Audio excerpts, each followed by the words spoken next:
달러는 하나도 없고 금밖에 없잖아요. 원자재는 사갖고 와야 되고, 그러니까 어떻게? 우리 금으로 줄 테니까 원자재 줘라. 그래서 이 나라가 일어난 거예요. 그러면은 그 어려운 때 백성들이 금을 내놔갖고 일어났으면 백성들한테 잘해야 될 거 아니야. 국민들한테 잘해야 될 거 아니야. 대기업은 전부 누구 돈으로 다 공적 자금 투자해갖고 은행 살리고 대기업 살린 거 아니에요. 그럼 대기업도 자기네 거 내놔야 되잖아요. 그런데 기껏 10,000원 달라고 그러니까 6,030원 내놓은 거예요. 이게 민중을 무시하는 거예요. 민중을. 국민을 무시하는 거예요. 그러니까 정치인들이 감히 대기업 걸 뺏어 오지를 못하는 거예요. 이게 500년 전부터 양반 중심의 정책이기 때문에 그렇다는 거예요. 이번에 내가 미국에 이렇게 가서 참 굉장히 감동적인 일이 하나 있었어요. 그리고 참 슬픈 일이 있었어요. 그 패트리시아라는 자매인데 73살. 자매야, 자매. 네. 그런데 나한테 이런 얘기를 해주더라고요. 저는 동창들끼리 어느 음식점에서 밥을 먹기로 했는데 군인들이 자기네 자리에서 밥을 먹더래요. 근데 걔네들은 항상 군인 우선이에요. 항상 군인 우선이에요. 나도 내가 내 눈으로 직접 본 거예요. 뭘 직접 봤느냐면은 그 미국에서 강의 다닐 때 비즈니스를 내가 타고 있었는데 나도 비즈니스, 옆에 있는 미국 사람도 비즈니스였어요. 근데 이 군인이 이렇게 지나가니까 이 사람이 갑자기 일어나더니 그 뒤에 있는 사람한테 가더니 자리를 그 군인을 끌고 앉히더라고. 군인이 괜찮다고 그러니까 이 백인이 하는 말이, 할아버지가 하는 말이 나는 괜찮다고. 당신이 이 나라를 지키기 때문에 내가 살 수 있으니까 당신 편안하게 가라고. 미국은요, 이렇게 비행장에 앉아 있으면요, 누구 먼저 태우느냐 하면 퍼스트 클래스, 어린이, 노약자, 그 다음에 군인을 먼저 태워요. 항상 군인 우선이야. 군인이 이코노미석에 타잖아요. 그래도 어디다 앉혀주느냐 하면 비상구 있죠. 다리 쭉 뻗더라고. 항상 그렇게 군인 우선이에요. 이번에도 괌에 강의 갔을 때 내가 5성급 호텔에 머물렀는데 너무너무 놀란 게 짝대기 하나, 2개짜리가 호텔에서 잠을 자는 거예요. 호텔에서, 5성급 호텔에서 밥도 최고 좋은 음식점에서 먹는 거예요. 호텔 내에. 쟤네들 왜 그러냐. 지금 훈련 중이래. 훈련 중인데도 어디서 잠을 자? 호텔에서 잠을 자. 호텔에서. 근데 어쨌든 그 군인들이 한 10몇 명이 밥을 먹더래요. 그래서 이제 자리를 비켜주고 있는데 자기네들이 젊은 군인 아이들이 밥값을 계산하려고 그럴 때 이 패트리샤가 가서 내가 계산했다고. 니네들 계산하지 말라고. 그랬더니 왜 계산을 했느냐고 군인이 물어보길래 니네 미군들이 6.25 전쟁 때 우리나라 와서 우리나라를 지켜줘서 내가 이렇게 내 자식이 미국에 와서 의사도 되고 행복하게 살아서 내가 고마워서 내가 돈을 내준다. 그러니까 얘네들 12명 와서 인사를 탁 하고 가더래요. 근데 내가 그러고 한국에 왔는데 한국에서 쥐레해갖고 발목 잘린 군인 있잖아요. 아직도 치료비를 제대로 못 받았다는 거야. 나라를 위해서. 이게 왜 임진왜란 때부터 이런 일이 벌어졌던 거예요. 그래서 내가 그 얘기를 듣고 야, 나도 군인들이 이 나라를 지켜서 나도 지금 이렇게 혜택을 받고 있구나. 그래서 내가 결심한 게 있어요. 앞으로 내가 혹시 어느 음식점에서 군인이 밥을 먹으면 내가 쫓아가고 너 음식값 내지 마. 내가 내줄게. 정치인들이 백성을 무서워해야 돼요. 정치인들이 백성을 무서워해야 돼. 내가 잘못한 게 있으면은 정치인들이 발을 붙이기 못하게 해야 돼. 근데 우리나라 정치인들은 백성을 무서워하지 않아요. 왜? 백성들이 눈 감아 주는 거예요. 하도 눌려고 살아갖고 까먹어. 그럴 수 있지. 그나물에 그 밥이 지금 하고 있는데도.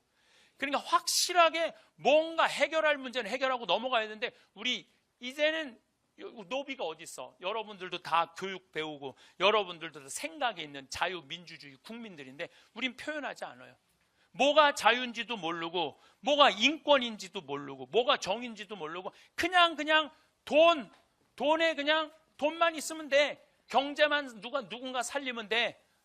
이명박 대통령이 여러분들 정권 하는 동안 백성을 위한 정치를 했어요? 대기업을 위한 정치를 했어요? 대기업을 위한 정치 다 깎아줬어요. 그래도 백성들이 저항 하나 안 하잖아요. 그러니까 백성을 우습게 보는 거예요. 우리나라는 조금 가지지 못한 민중을 무시하는 문화가 좀 있습니다.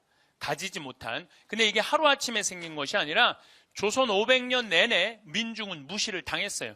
조선시대 양반은 10%, 평민은 20%, 노비가 70%예요. 그러니까 전 세계에 자기 민족을 노비로 70%로 쓴 나라는 우리 조선밖에 없어요. 하다못해 일본도 자기네 민족끼리는 서로 사고팔지 못하게 합니다. 1543년에 포르투갈이 일본에 정착을 하고 총을 하고 무역을 하죠. 이때 포르투갈 사람들이 일본 사람들을 사고 팔아요. 이때 도요토미 히데요시는 정식적으로 항의를 해요. 왜 우리 민족을 사고 파느냐고. 그러니까 사람을 사고 파는 건 이건 가장 저급한 문화예요. 사람을 사고 파는 거를. 그런데 조선시대 노비들은, 우리나라 조선시대 노비들은 조랑말 두 필값에 사고 팔렸어요. 소하고 조랑말 값 받아도 못한다는 거예요. 그럼 왜 노비를 소값보다도 못하게 쳤느냐면 논을 갈 때 보면 소가 훨씬 일을 잘한다는 거예요. 그러니까 소만도 못하다는 거예요. 소만도 노비가. 그러니까 조선시대 보면은 17세기 1600년대 이 비율이 노비가 가장 많았을 때입니다. 그럼 조선시대 초기를 보면은 평민하고 노비는 성이 없었어요. 그냥 봄에 태어나면 춘삼이 춘월이 3월이 4월이야. 아니면 가을에 태어나면 9월이 10월이에요. 이 성이 어디 있어, 성이. 그냥 이름만 있어. 개똥이 아니면은, 언년이 아니면 이런 이름을 썼었어요. 근데 1800년 정조임금이 1800년에 죽어요. 1800년에 정조임금이 죽고 난 다음에 그 다음에 임금이 순조, 헌종, 철종, 고종이에요. 이 친구들이 몇 살에 왕이 되냐면 7살, 10살, 17살, 18살에 왕이 돼요.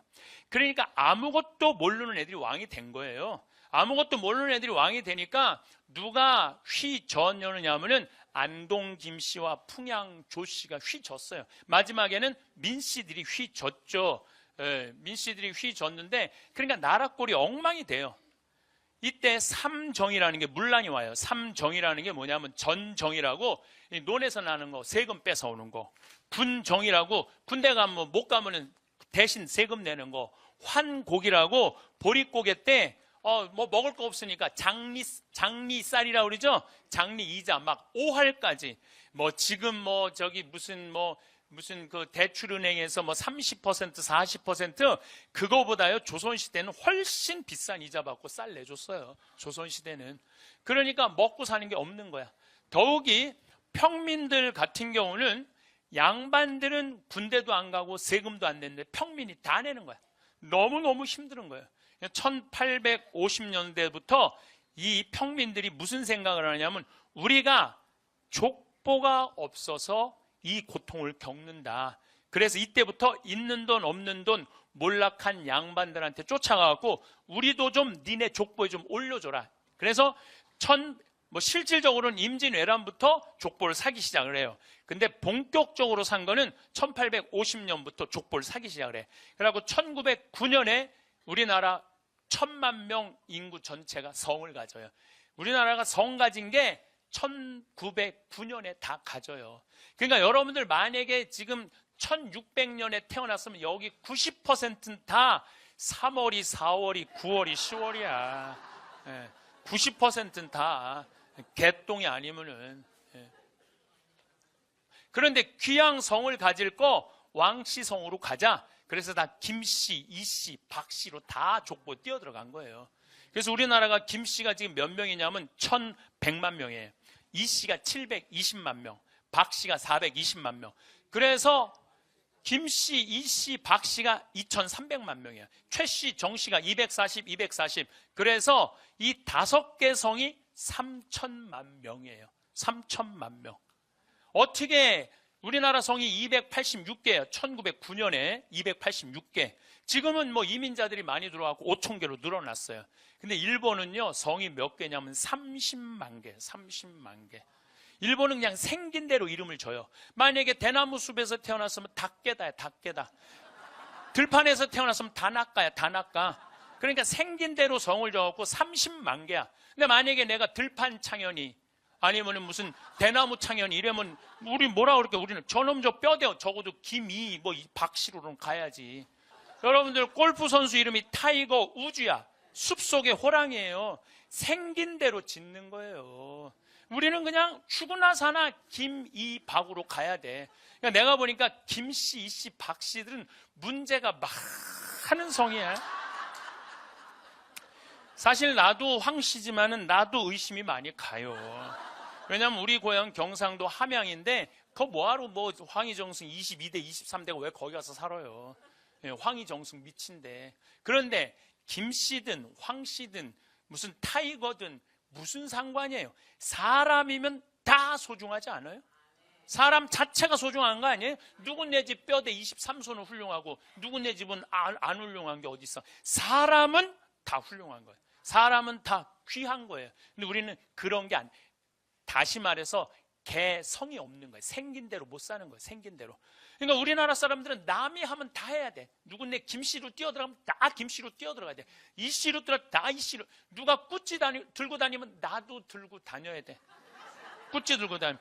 짝퉁도 괜찮아. 꾸찌면 돼. 일단 꾸찌면 돼. 꾸찌면 돼.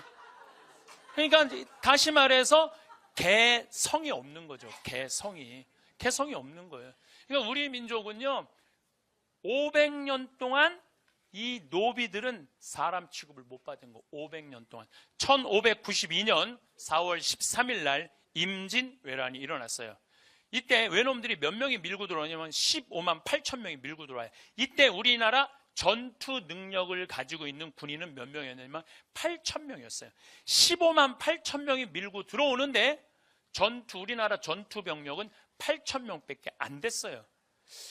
여러분들 15만 8천 명 전선 700척 운반선 2,000척이 밀고 들어와요. 정발이라는 부산진 그 첨사가 일본 배들이 보입니다. 조공받치러 왔나 보다. 조공이 아닌 것 같은데 가보니까 부산 앞바다에 새카맣게 15만 8천 명. 부산진에는 몇 명 있었냐면 1,000명 있었어요. 최전방에. 우리가 일본을 잘못 알고 있어요. 일본은요, 우리나라는요, 남한만 10만 제곱킬로미터예요. 근데 일본은 37만 제곱킬로미터예요. 우리나라보다 3배, 4배가 커요. 4배가. 그리고 우리는 서울서 부산까지 한 450km인데 일본은 삿포로부터 여기 나가사키 맨 끝에서 끝이 3,000km예요. 일본 나라 크기가. 그러니까 일본 애들은 저 밑에 있는 애들은요 추위가 뭔지 몰라요. 일본 애들 보면 막 반스만 입고 다니는 애들 있죠? 팬티만. 반스 이거 일본 말이에요. 이거 없애 이거요. 없애. 네. 얘네들이 왜 그 속옷만 갖고 다니면 더워서 그래. 더워서. 임진왜란 때 얘네들이 평양에서 의주로 왜 못 올라갔는 줄 알아요? 너무너무 추운 거야. 한 번도 경험해보지 못한 거야. 그러니까 일본 애들은요 경제 규모가 6조 달러야. 우리는 1조 달러밖에 안 되는데 인구는 우리가 5천만인데 걔네는 1억 2,500만이에요. 우리가 훨씬 작은 나라예요. 중국은 경제 규모가 14억에 14조에 인구는 13억. 지금은 전 세계 1위는 미국이야. 2위는 중국이고 3위는 일본이에요. 그러니까 전 세계 가장 강대국 사이에 우리가 껴있는 거예요.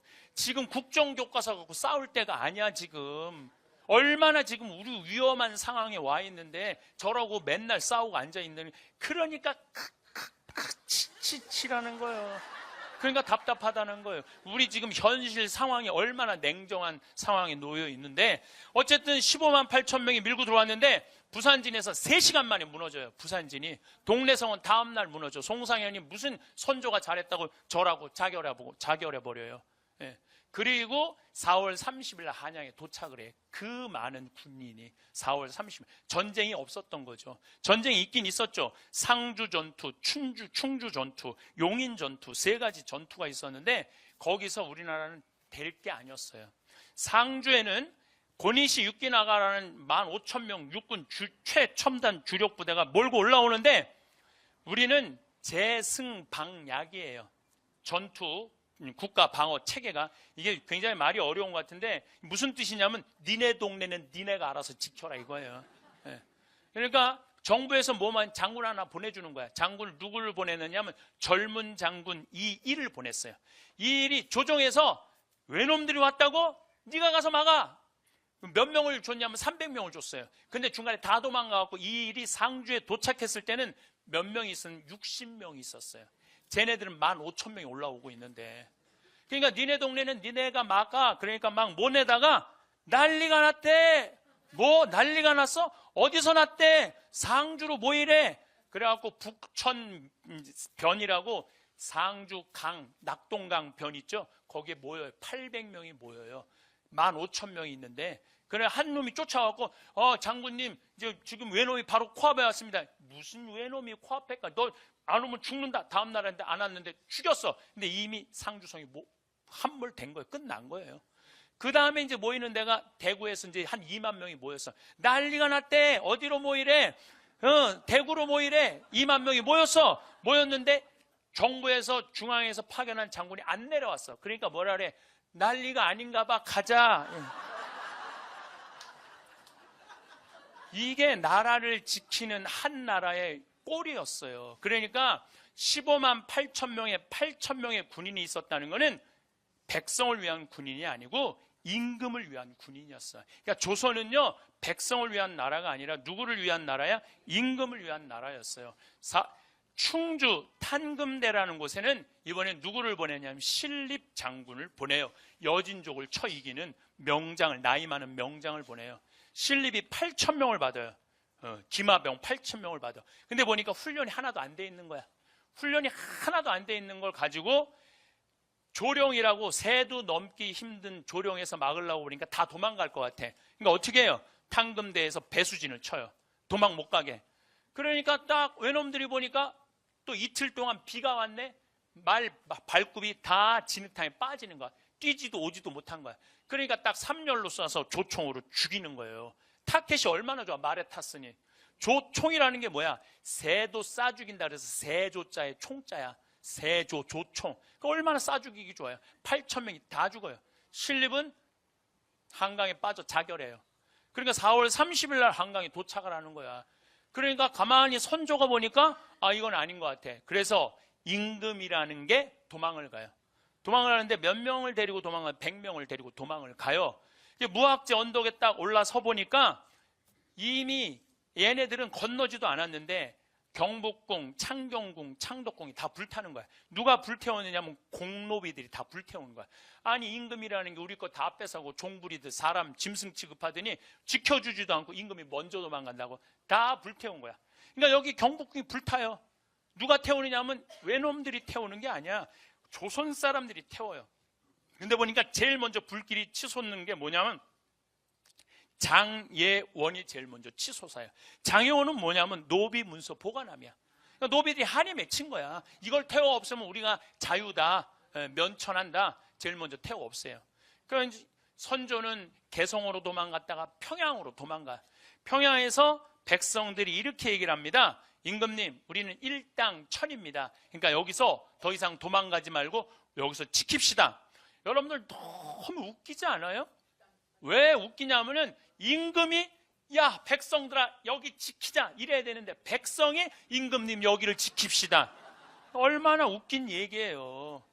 보니까 개성에서 2만 명이 또 죽어요. 그러니까 선조는 함경도로 갈 거냐 의주로 도망갈 거냐 고민을 하다가 의주로 도망을 가요. 그 꼴을 보고 백성이 너무 화가 나니까 고니시 육기나가 부대 지나가는 길 담벼락에다가 선조 도망간 데를 화살표를 해줘. 이쪽으로 도망갔다고. 그러니까 가서 잡으라고. 그리고 선조는 계속 뭐라고 그러냐면은 나 내부하겠다고 그래요. 명나라에 내부하겠다. 내부라는 게 뭐냐면은 귀화하겠다는 거야. 한 나라의 임금이 천만의 백성을 버리고 귀화하겠다고 대놓고 얘기를 해. 대놓고. 참 부끄러운 역사예요. 뭐 우리 지금 역사 잘못 가르친다고 그러는데 알 건 알고 넘어가야지. 그리고 의주에서 딱 안 되니까 명나라에 편지를 보내. 그 내가 조선왕조실록에서 다 발췌해놨어요. 명나라에 뭐라고 편지를 보내느냐면은 이제 이 몸은 어버이의 나라 가서 죽고 싶다. 나를 받아줘라 그래요. 어버이의 좀 명나라에 가서 죽고 싶으니까 나를 받아달라 그래요. 그게 선조야. 임금.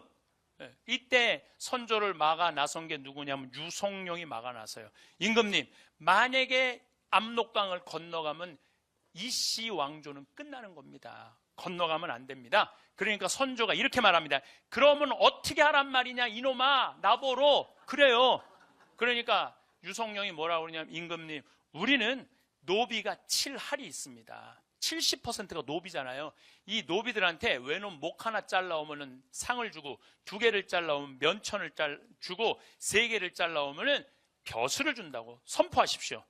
근데 종묘사직이 노비들에 의해서 지켜진다는 것을 선조는 받아들일 수가 없었어요. 짐승 같지도 않은 것들한테 이 종묘사직을 지킨다는 걸 받아들일 수가 없었어요. 계속 반포를 안 해요. 안 하다가 턱 밑에까지 고니 씨가 이제 항복하라고 그러니까 그때서 반포를 해요. 외놈 목 2개 잘라온다니까 면천 시켜준다니까 노비들이 뭐라고? 안 그래도 외놈들한테 감정이 안 드는 목 2개만 자르면 면천을 시켜준다고? 다 누구 밑으로 들어가냐면 이순신 밑으로 다 들어가요. 갑밭이 뭐 이게 가죽하는 갑밭이, 그다음 백정들, 이런 사람들 다 이순신 밑으로 들어가. 이순신 밑으로 들어가고 딱 외놈하고 맞닥뜨리기만 하면, 이게 또 좀 재미난 얘기지만은 얘네들은 전선이요, 우리는 판옥선이라고 전투선이야. 근데 얘는 전투선이 없어. 일본 애들은 그냥 배야.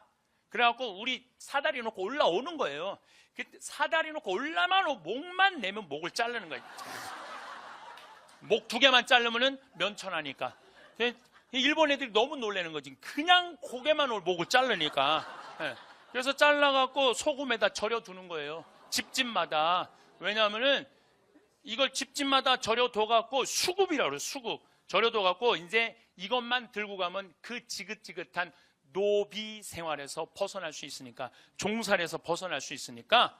그래갖고 이제 전쟁이 어느 정도 마무리됐을 때 노비들이 관에 가고 우리 면천시켜줘라. 그랬을 때 도망갔던 양반들이 다시 돌아와서 뭐라고 그러냐면은, 쥐꼬리만한 공로로 노비들한테 면천을 시켜주면 나라 꼴이 뭐가 되느냐고. 이렇게 상소를 올리니까 선조는 없었던 일로 해요. 조선 최악의 선택 중에 하나예요. 그러니까 노비들에 의해서 종묘사직이 지켜진다는 것을 용납을 못하는 거야. 선조는 누가 이여송이라고 명나라 4만 천군이라고 그래. 하늘의 군인이라고 그래요. 선조가 1000군이 와서 내가 1000군을 끌어들여서 외놈들을 쫓아냈지, 노비들이 이 나라를 건진 게 아니다. 약속을 어겨. 그러니까 제가 군중을 무시하는 게 하루아침에 생긴 게 아니라니까요. 군중, 백성을 어긴 게, 무시하는 게 하루아침에 생긴 일이 아니에요. 얼마나 노비들이 화가 났겠어요. 목숨을 걸고 나라를 지켰는데, 이 나라는 항상 누가 지켰어요? 백성이 지켰어. 백성. 이 나라는 여러분들이 지킨 거예요. 대한국은에 돈 하나도 없었어. 그때 여러분들이 뭐 했느냐면 금 모았어. 금 모아갖고 여러분들이 모은 금이 얼마냐면 23억 달러예요. 23억 달러. 여러분들도 나라를 지키는 군인을 무시하면 안 되는 거예요. 근데 선조는 최악의 선택을 한 거예요. 최악의 선택을 한 거예요. 임진왜란 때 우리나라가 400년 전에 이미 외놈들한테 나라를 뺏길 뻔했는데, 누구 때문에 안 뺏겼냐면 이순신 때문에 안 뺏겼어요. 4월 13일 날 외놈들이 쳐들어왔을 때 조선에서 유일하게 4월 12일 날 전라 좌수사인 이순신이 뭐라고 그러느냐면은 수군들을 훈련을 엄청나게 시켜요. 조선시대에는 우리나라 수군은 세계 최강이었어요. 수군, 외놈들은 대포가 없었는데 우리는 대포가 있었어요. 훈련을 정말로 고되게 시키고 난 다음에 4월 12일 날 이순신이 수군들한테 이렇게 말합니다. 오늘로써 훈련은 끝이다. 너희들은 앞으로 어떤 나라 군인하고 맞닥뜨려도 이길 수 있다. 이게 4월 12일이야. 하늘이 보낸 거죠. 그래갖고 조선시대 어떻게, 여러분들 여기 지금 의주까지 도망갔단 말이야. 어떻게 먹느냐 하면 얘네들이 이렇게까지 다 먹어요. 여기만 전라도만 못 먹어. 전라도만. 누구 때문에 못 먹느냐 하면 진주대첩이라고, 김시민 장군 아시죠? 곽재우 의병. 이게 진주대첩에서 이놈들을 막아요. 외놈들을. 그런데 바다는 누가 막느냐 하면 이순신 장군이 막아요.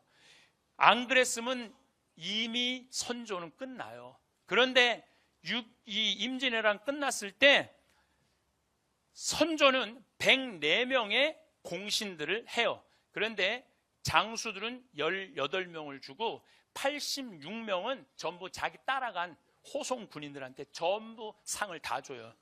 그리고 의병들은 다 잡아 죽여요. 저놈들 반란 일으킬 놈들이라고. 그러니까 이게 공과가 이러니 나라가 질서가 서요. 그렇게 해서 임진왜란이 끝났어요. 1636년 임진왜란 끝나고 37년 만에 벌어진 게 뭐냐면 병자호란이에요. 1636년 12월 8일 날 병자호란이 일어나요. 12월 9일 날 병자호란이 일어나요.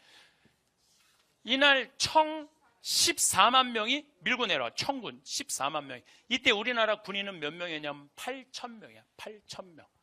아니 그렇게 임진왜란 동안 7년 동안 그 백성들이 괴로웠으면 국방을 튼튼히 해야 되잖아요. 그럼 37년 동안 조선 왕조는 뭐 했느냐? 선조, 광해군, 인조 셋이서 뭐 했느냐면 네가 왕이 될 거냐 내가 왕이 될 거냐 싸운 거예요. 선조는 광해군은 후궁의 아들이야. 쉽게 말하면 본초의 아들이 아니야. 후궁의 아들인데 임진왜란 때 광해군이 의병들을 다 일으켰거든요. 그러니까 선조보다 누가 인기가 있었냐면 광해가 더 인기가 있었어요. 그러니까 광해가 미웠던 거야. 그러니까 광해가 와서 전쟁 끝나고 문안 인사 오면 이놈 새끼 너 명나라에서 세자 책봉도 안 했는데 뭐하러 나하고 인사 왔느냐고. 자기보다 인기가 높으니까. 그런데 선조가 늙음하게 장가를 갔는데 애를 하나 낳네. 임목대비가 영창대군이라고. 이거를 왕으로 만들고 싶은 거야. 그러니까 이걸 왕으로 만들 거냐 저걸 왕으로 만들 거냐 이런 거예요. 그래서 1608년에 근데 선조가 갑자기 죽어버려요. 죽으면서 어쩔 수 없이 광해가 왕이 될 것 같으니까 불러갖고 이렇게 말해요. 동생 영창을 죽이지 말아라. 네 애미 이 임목대비는 20살이고 광해는 30살이었어요. 그러니까 얼마나 어린 부인을 얻은 거예요. 네 애미를 폐비시키지 말아라 이랬거든요. 근데 선조 죽자마자 엄마 폐비시켜 임목대비. 그리고 영창은 강화도로 보내갖고 문 걸어 잠그고 쪄서 죽여. 쪄서 동생을.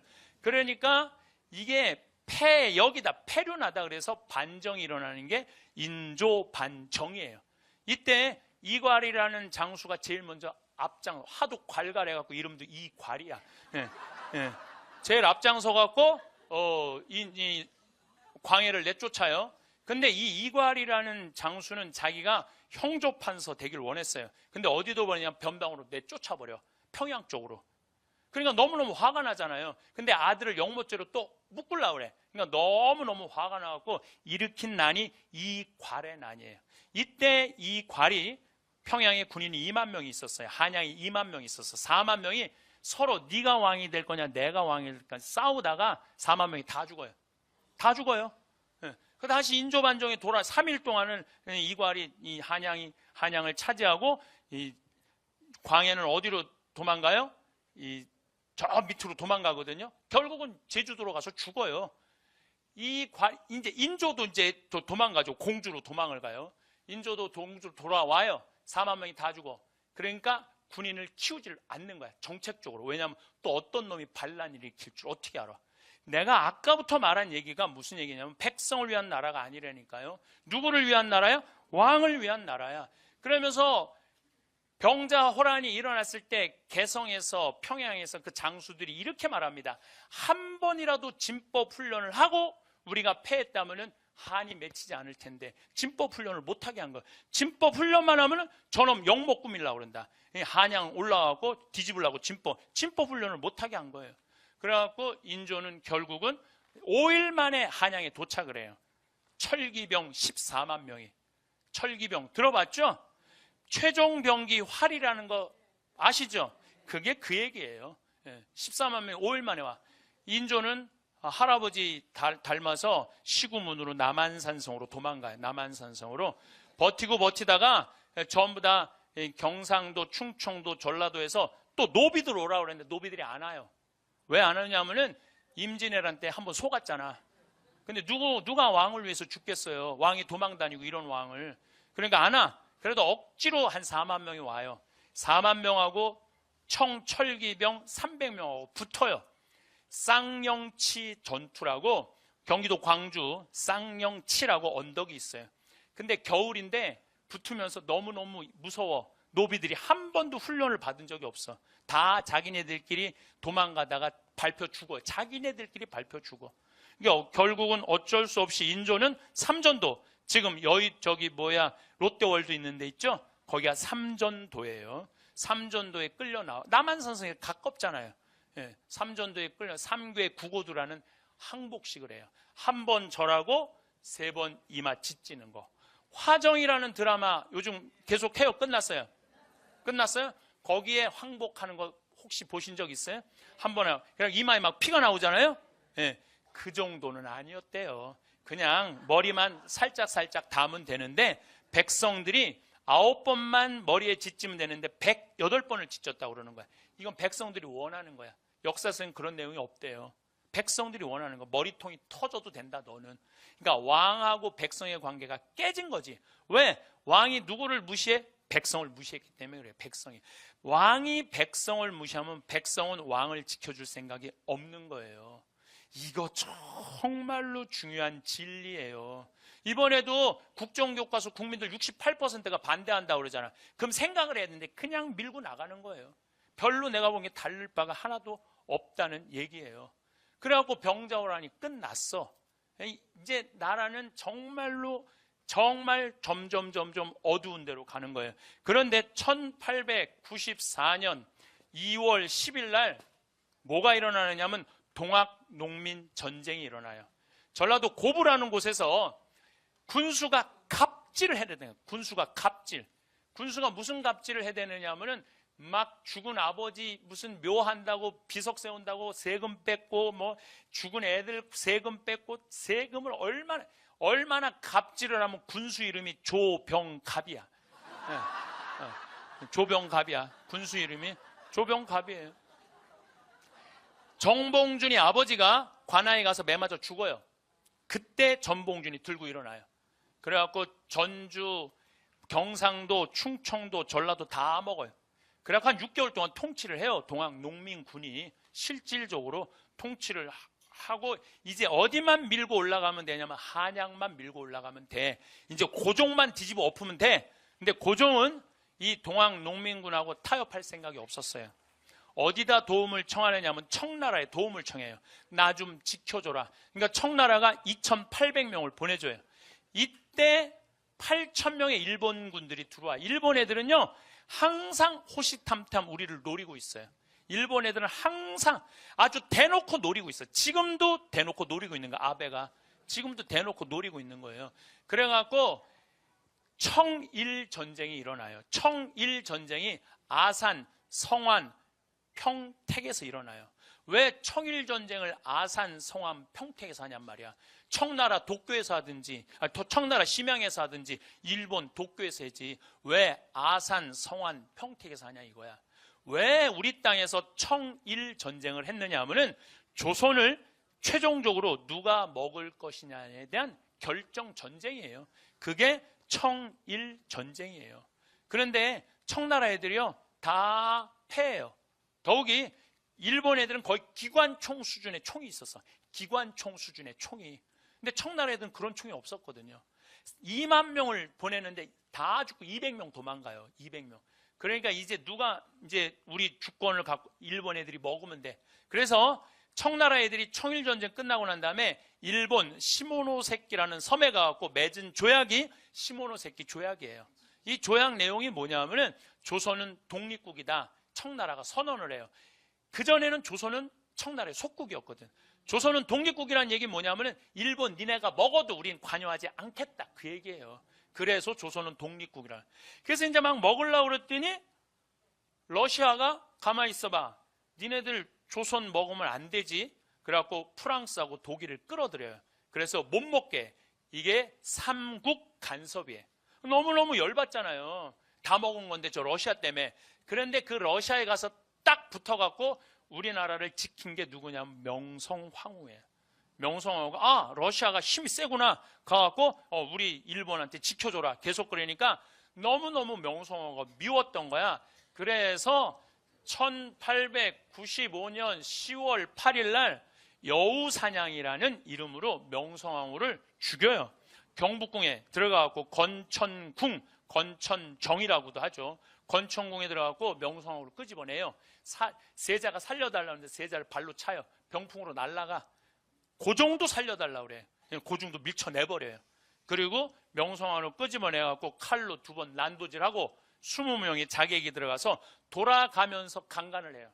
한나라의 왕비를 돌아가면서. 그래서 그중 자객 1명이 이렇게 말합니다. 오늘 참으로 이 궁에서 가소간화한 일이 벌어졌다. 가소간, 참으로 웃기고 참으로 화나는 일이 벌어졌다 그래요. 한나라의 왕부를 그냥 죽이지. 돌아가면서 20명이 겁탈을 했다는 건 이건 치욕적인 거예요. 저는 명성황후라는 이 뮤지컬을 2번을 보면서 정말로 속에서 불이 났어요. 그러면 우리나라는 왜 왕비 하나를 지켜주지 못했어요? 몇백 년 동안 무시를 당했기 때문에 왕족을 무시한 거예요. 백성이. 죽으나 마나 관심이 없었어, 백성들은. 그렇게 역사는 흘러가는 거예요. 그래갖고 새벽 5시에 명성황후는 결국 석유로 불태워 죽여요. 그래서 여러분들 명성황후는요, 뼈밖에 없어요. 뼈밖에 없어요. 고종이 그걸 보고 너무너무 무서워갖고 고종이 어디로 도망가냐면 러시아 공사관으로 도망을 가요. 그게 아관 파천이에요. 1년 6개월 동안 거기 가서 숨어서 지내. 너무 무서워서. 이제 다 먹을 거를 명성황후가 막은 거니까 명성황후 죽은 거죠. 그리고 1904년, 1905년 러일 전쟁이 일어나요. 러일 전쟁은 만주 땅하고 우리나라 땅을 러시아가 먹을 거냐, 일본이 먹을 거냐 전쟁을 치르는데요. 이때 일본은 지금 엄청난 화력을 갖고 있었어요. 배, 함, 이 여산이라는 곳에 전쟁을 하는데 정말 러시아 애들 7만 명, 일본 애들 4만 명이 붙는데 러시아가 그야말로 박살이 나요. 다 도망가. 그래서 어쩔 수 없이 러시아가 뭐라고 하냐면 너희들 가져라. 이때 아주 중요한 얘기를 제가 하고 싶어요. 이때 미국이 사실은 우리 조약을 맺어갖고 우리를 보호해 주겠다고 그랬거든요. 근데 러일 전쟁 끝나고 난 다음에 미국이 일본한테 뭐라고 하냐. 니네들 조선 먹는 거 눈 감아 줄게. 눈 감아 줄게. 니네들은 미국은 누구를 눈 감아줘? 필리핀 먹는 거 눈 감아줘. 일본 니네는. 그래서 서로 조약을 맺어갖고 1905년에 우리가 을사늑약으로 나라를 뺏기는 거예요. 그때나 지금이나 다를 게 뭐가 있어? 여러분들 지금 이 일본 애들 아베가 지금 이제 다른 나라 파견하겠다고 그랬죠? 그거 지지해주는 나라가 누구예요? 미국이에요. 미국. 그리고 북한 진입하는 거 우리 진입할 수 있다. 아니 청일전쟁이나 러일전쟁 때 다를 게 뭐가 있어?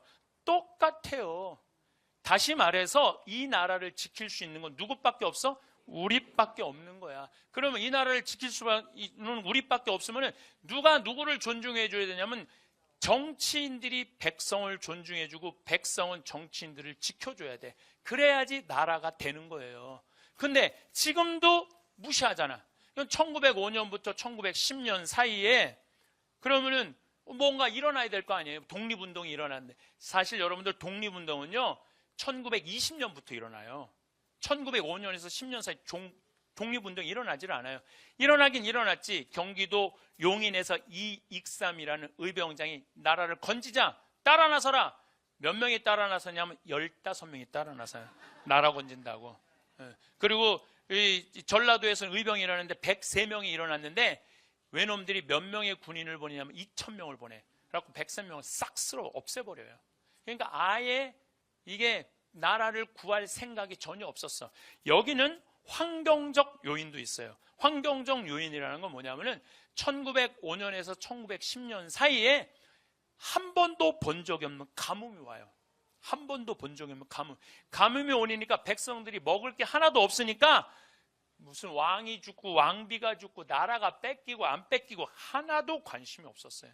나 지금 먹고 살기도 힘들어 죽겠는데 뭘 한다 이거예요. 그럼 1905년에서부터 1910년 동안 500년 동안 이 나라를 마음껏 누리고 살았던 양반들은 뭐 했느냐? 양반들은 다 뭐 했느냐면 전부 다 땅 팔고 논 팔아갖고 동경으로 다 유학 갔어요.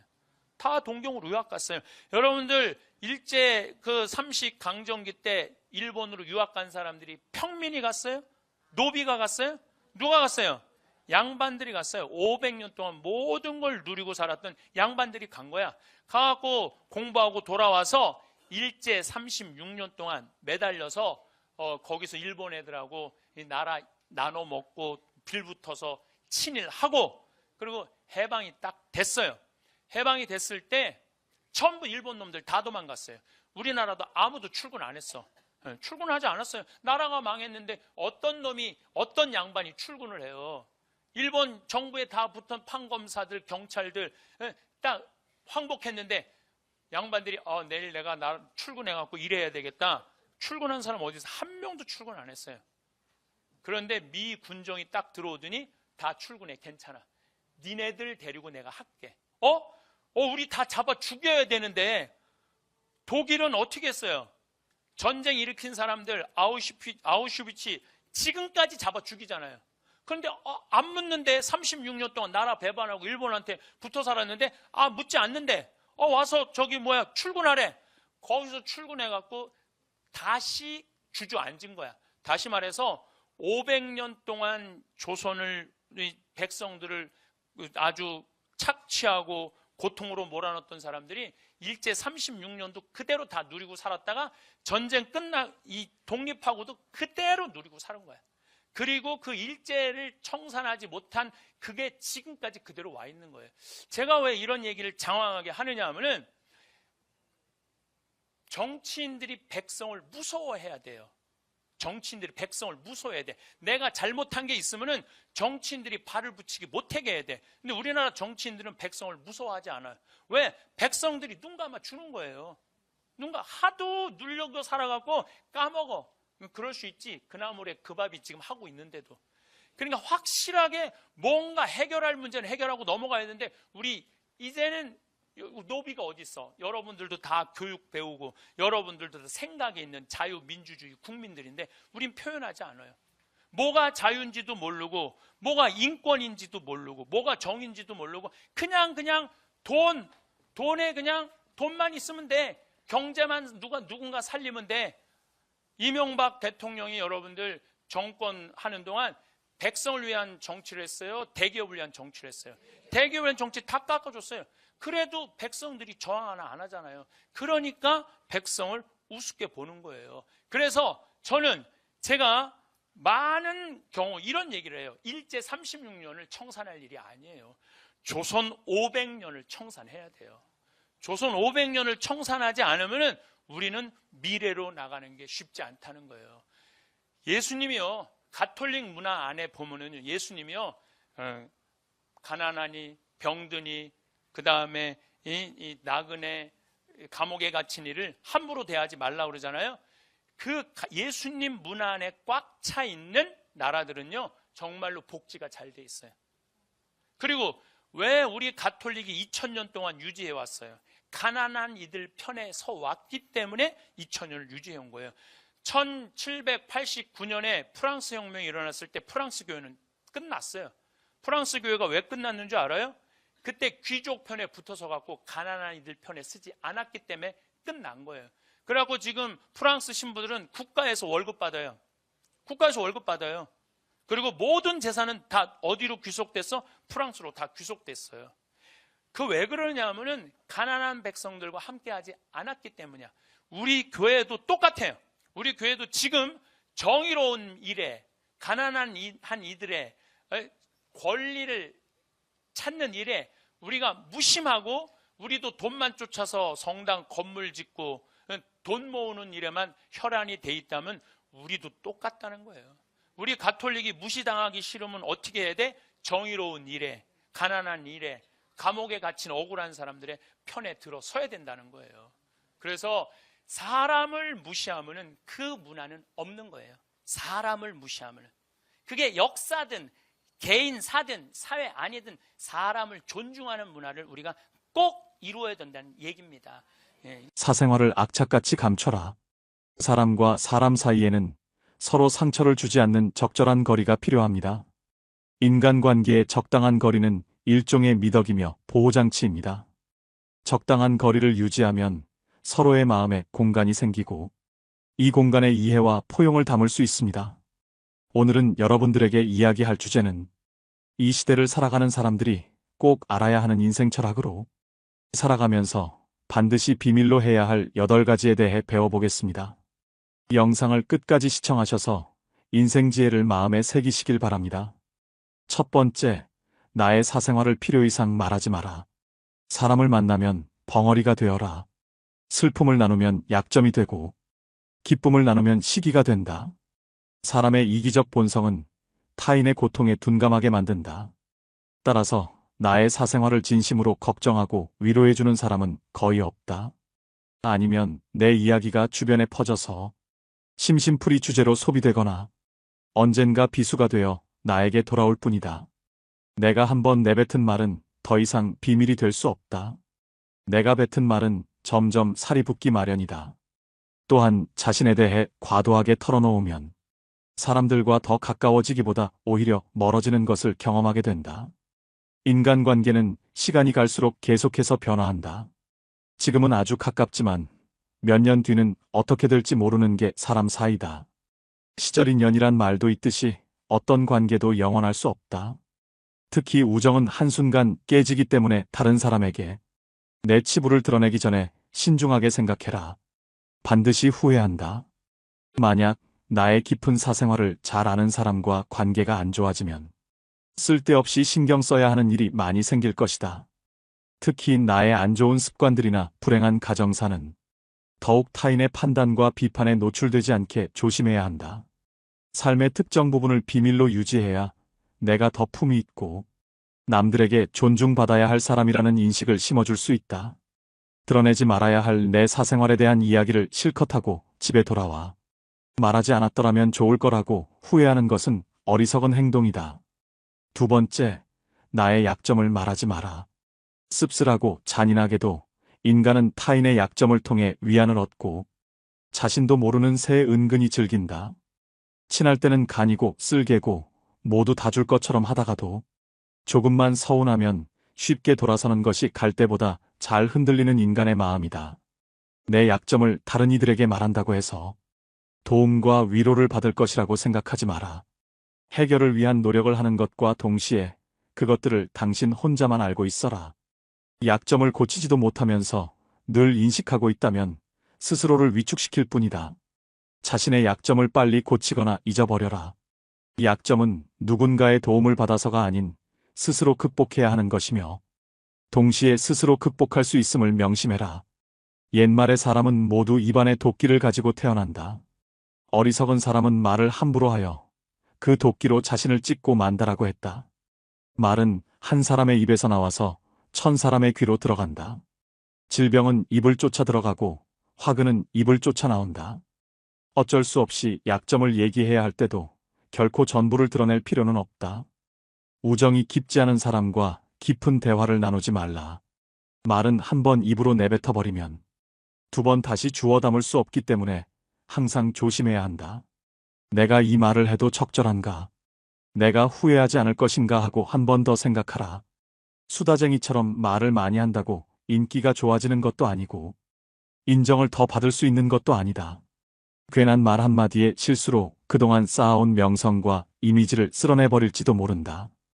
들려주어도 괜찮은 말이 있고 감추는 것이 더 나은 이야기도 있다.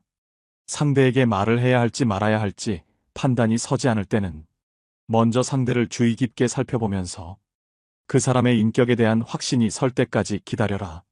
그러면 말해도 좋을지 비밀로 해야 할지가 분명해지기 마련이다. 세 번째, 다른 사람의 단점을 말하지 마라. 다른 사람의 단점과 허물을 쉽게 말하지 않는다.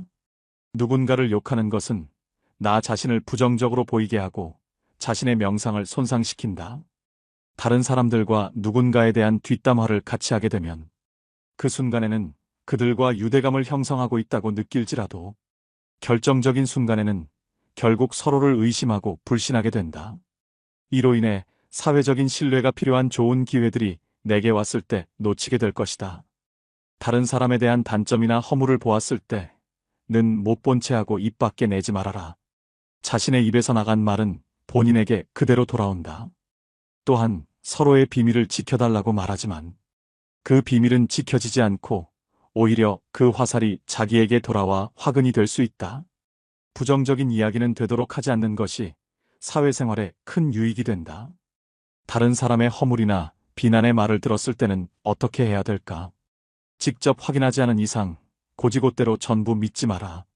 비판 역시 위험하다.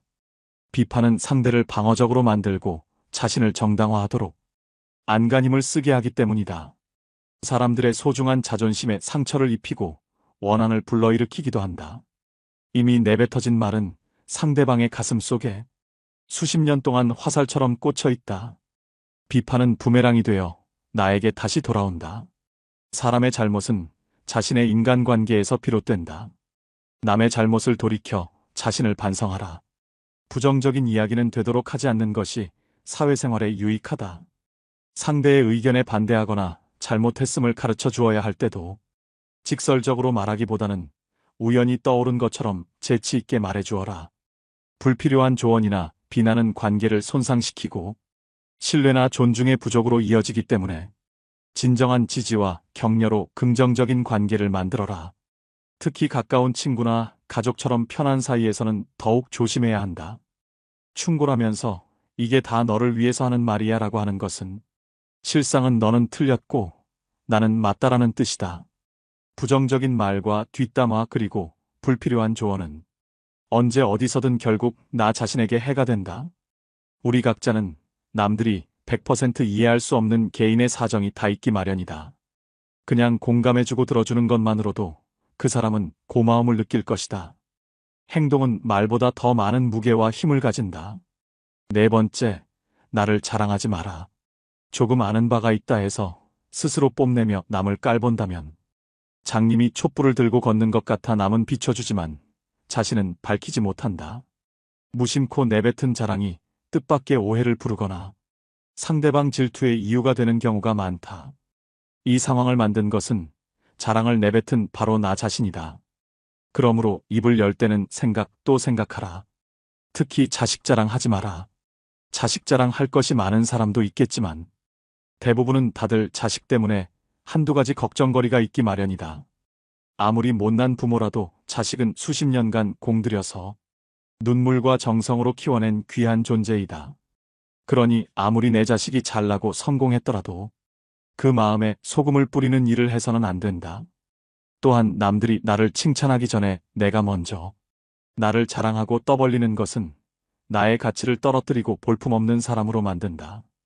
칭찬은 바람이 불면 한순간에 흩어지는 구름과 같다. 산이 높으면 계곡도 깊듯 명성이 높고 화려할수록 절망과 고통은 더욱더 깊은 법이다. 그러니 칭찬에 연연하지 말라.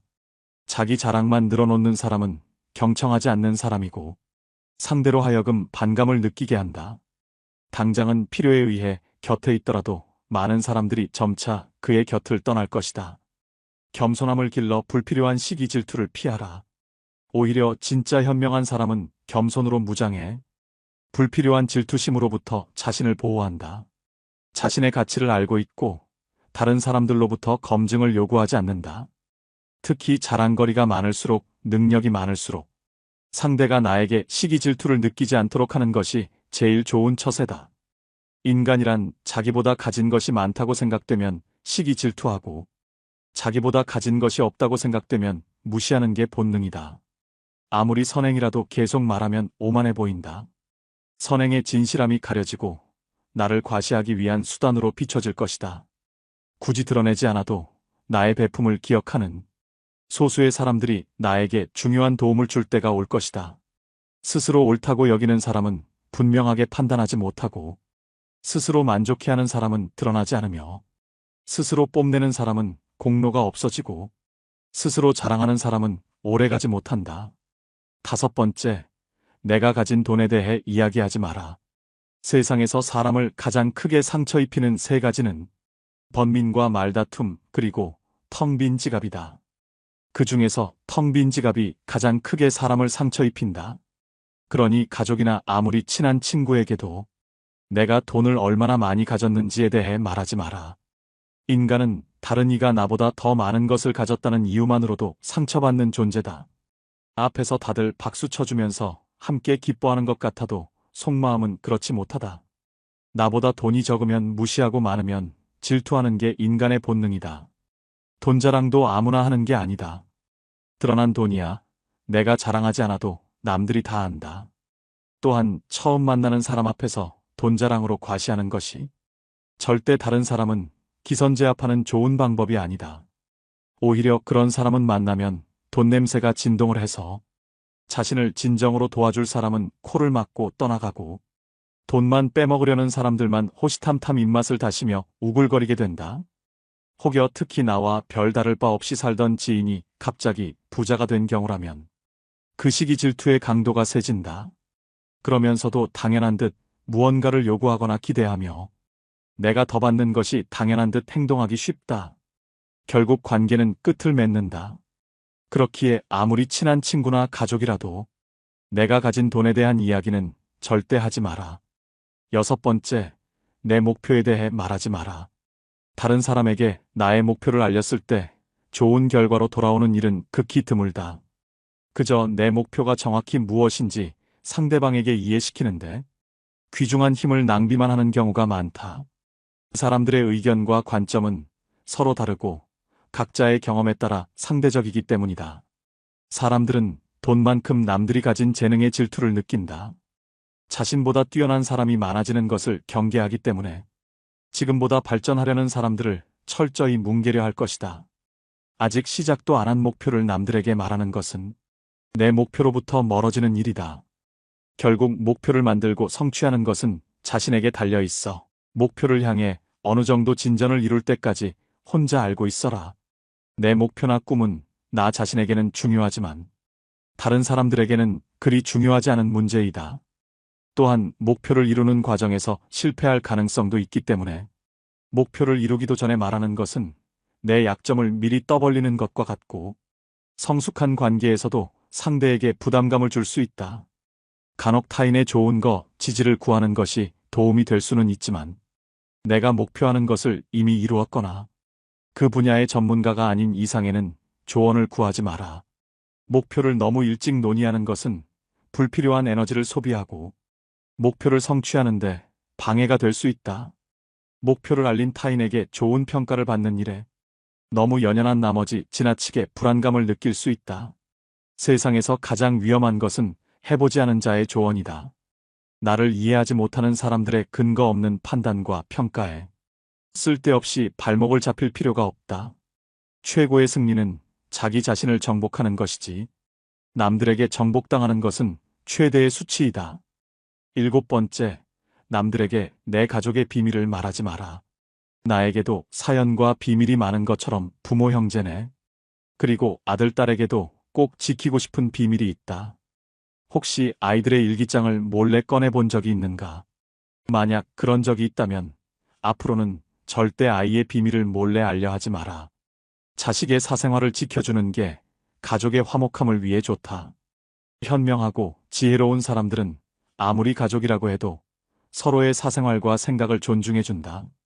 또 남에게 가족의 비밀을 공유하지 않는다.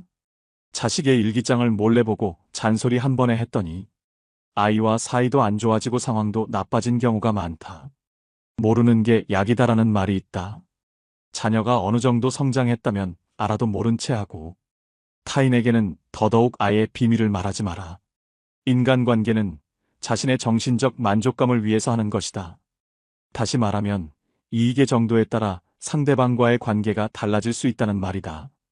그래서 사람과 함께 살아가되 적당한 거리를 둬라. 하물며 남의 말을 옮기고 싶어 밤에 잠도 못 자는 사람에게 자신의 허물이나 가족의 비밀을 얘기했다가는 결국은 그것이 언젠가 되돌아와서 자신의 뒤통수를 때리는 결과가 될 수 있다. 때문에 가족 간의 소중한 비밀이 있다면 절대 다른 사람에게 말하지 않도록 가족과 서로 약속하고 그 약속을 지켜나가라. 8번째, 나의 재능을 남들에게 섣불리 말하지 마라. 은퇴를 하고 연금을 받는 사람 중에 자신만의 능력으로 남들을 도와주며 마음이 풍요로운 노후를 보내는 분도 있다. 이들은 참으로 멋진 분들이다. 하지만 어떤 분야에서 특별한 재능이 있다고 굳이 떠벌리고 다닐 필요는 없다. 시기 질투가 많은 사람들에게는 오히려 나의 선의와 선행이 안 좋게 보일 수도 있다.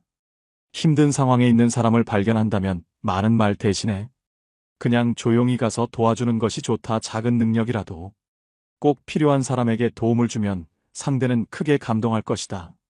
정말 필요한 사람에게 도움을 주었기 때문에 시기 질투를 받을 일도 없다. 이에 더해 내가 뿌듯함을 느끼게 되는 것은 말할 필요도 없다. 재능으로 남들에게 기꺼이 도움을 주었다면 다른 사람들에게 알리고 다니지 마라. 겸손한 마음가짐으로 잊어버려라. 재능을 말하고 다니면 안 되는 한 가지 이유가 더 있다. 내 능력을 사람들에게 말하곤 다니면 주위에 시간을 내달라는 사람이 많아진다. 이제 우리는 청년이 아니기 때문에 늙은 몸을 아껴가며 사용하는 것이 내 자식들에게 도움이 된다는 사실을 잊지 마라. 이제는 우리 아이들에게 재산이나 건물을 물려주는 것보다 내가 건강하게 노후를 보내는 것이 오히려 돕는 길이다. 그러니 몸을 아껴서 건강한 삶을 유지하면서도 주변 사람들을 도울 수 있는 방법을 생각해 봐야 한다. 우리나라는 조금 가지지 못한 민중을 무시하는 문화가 좀 있습니다. 가지지 못한. 근데 이게 하루아침에 생긴 것이 아니라 조선 500년 내내 민중은 무시를 당했어요. 조선시대 양반은 10%, 평민은 20%, 노비가 70%예요. 그러니까 전 세계에 자기 민족을 노비로 70%로 쓴 나라는 우리 조선밖에 없어요. 하다못해 일본도 자기네 민족끼리는 서로 사고 팔지 못하게 합니다. 1543년에 포르투갈이 일본에 정착을 하고 총을 하고 무역을 하죠. 이때 포르투갈 사람들이 일본 사람들을 사고 팔아요. 이때 도요토미 히데요시는 정식적으로 항의를 해요. 왜 우리 민족을 사고 파느냐고. 그러니까 사람을 사고 파는 건 이건 가장 저급한 문화예요. 사람을 사고 파는 거를. 그런데 조선시대 노비들은, 우리나라 조선시대 노비들은 조랑말 두 필값에 사고 팔렸어요. 소하고 조랑말 값 받아도 못한다는 거예요. 그럼 왜 노비를 소값보다도 못하게 쳤느냐면 논을 갈 때 보면 소가 훨씬 일을 잘한다는 거예요. 그러니까 소만도 못하다는 거예요. 소만도 노비가. 그러니까 조선시대 보면은 17세기 1600년대 이 비율이 노비가 가장 많았을 때입니다. 그럼 조선시대 초기를 보면은 평민하고 노비는 성이 없었어요. 그냥 봄에 태어나면 춘삼이 춘월이 3월이 4월이야. 아니면 가을에 태어나면 9월이 10월이에요. 이 성이 어디 있어, 성이. 그냥 이름만 있어. 개똥이 아니면은, 언년이 아니면 이런 이름을 썼었어요. 근데 1800년 정조임금이 1800년에 죽어요. 1800년에 정조임금이 죽고 난 다음에 그 다음에 임금이 순조, 헌종, 철종, 고종이에요. 이 친구들이 몇 살에 왕이 되냐면 7살, 10살, 17살, 18살에 왕이 돼요. 그러니까 아무것도 모르는 애들이 왕이 된 거예요. 아무것도 모르는 애들이 왕이 되니까 누가 휘저었냐면은 안동 김씨와 풍양 조씨가 휘졌어요. 마지막에는 민씨들이 휘졌죠. 민씨들이 휘졌는데 그러니까 나라 꼴이 엉망이 돼요. 이때 삼정이라는 게 문란이 와요. 삼정이라는 게 뭐냐면 전정이라고 논에서 나는 거 세금 뺏어오는 거, 군정이라고 군대 가면 못 가면은 대신 세금 내는 거, 환곡이라고 보릿고개 때 뭐 먹을 거 없으니까 장리쌀이라고 그러죠. 장리 이자 막 5할까지 뭐 지금 뭐 저기 무슨 그 대출은행에서 뭐 30% 40% 그거보다요 조선시대는 훨씬 비싼 이자 받고 쌀 내줬어요. 조선시대는. 그러니까 먹고 사는 게 없는 거야. 더욱이 평민들 같은 경우는 양반들은 군대도 안 가고 세금도 안 냈는데 평민이 다 내는 거야. 너무너무 힘든 거예요. 1850년대부터 이 평민들이 무슨 생각을 하냐면 우리가 족보가 없어서 이 고통을 겪는다. 그래서 이때부터 있는 돈 없는 돈 몰락한 양반들한테 쫓아가고 우리도 좀 니네 족보에 좀 올려줘라. 그래서 실질적으로는 임진왜란부터 족보를 사기 시작을 해요. 근데 본격적으로 산 거는 1850년부터 족보를 사기 시작을 해. 그래갖고 1909년에 우리나라 1,000만 명 인구 전체가 성을 가져요. 우리나라가 성 가진 게 1909년에 다 가져요. 그러니까 여러분들 만약에 지금 1600년에 태어났으면 여기 90%는 다 3월이, 4월이, 9월이, 10월이야. 90%는 다 개똥이 아니면은. 그런데 귀양성을 가질 거 왕씨성으로 가자. 그래서 다 김씨, 이씨, 박씨로 다 족보 뛰어들어간 거예요. 그래서 우리나라가 김씨가 지금 몇 명이냐면 1100만 명이에요. 이씨가 720만 명, 박씨가 420만 명.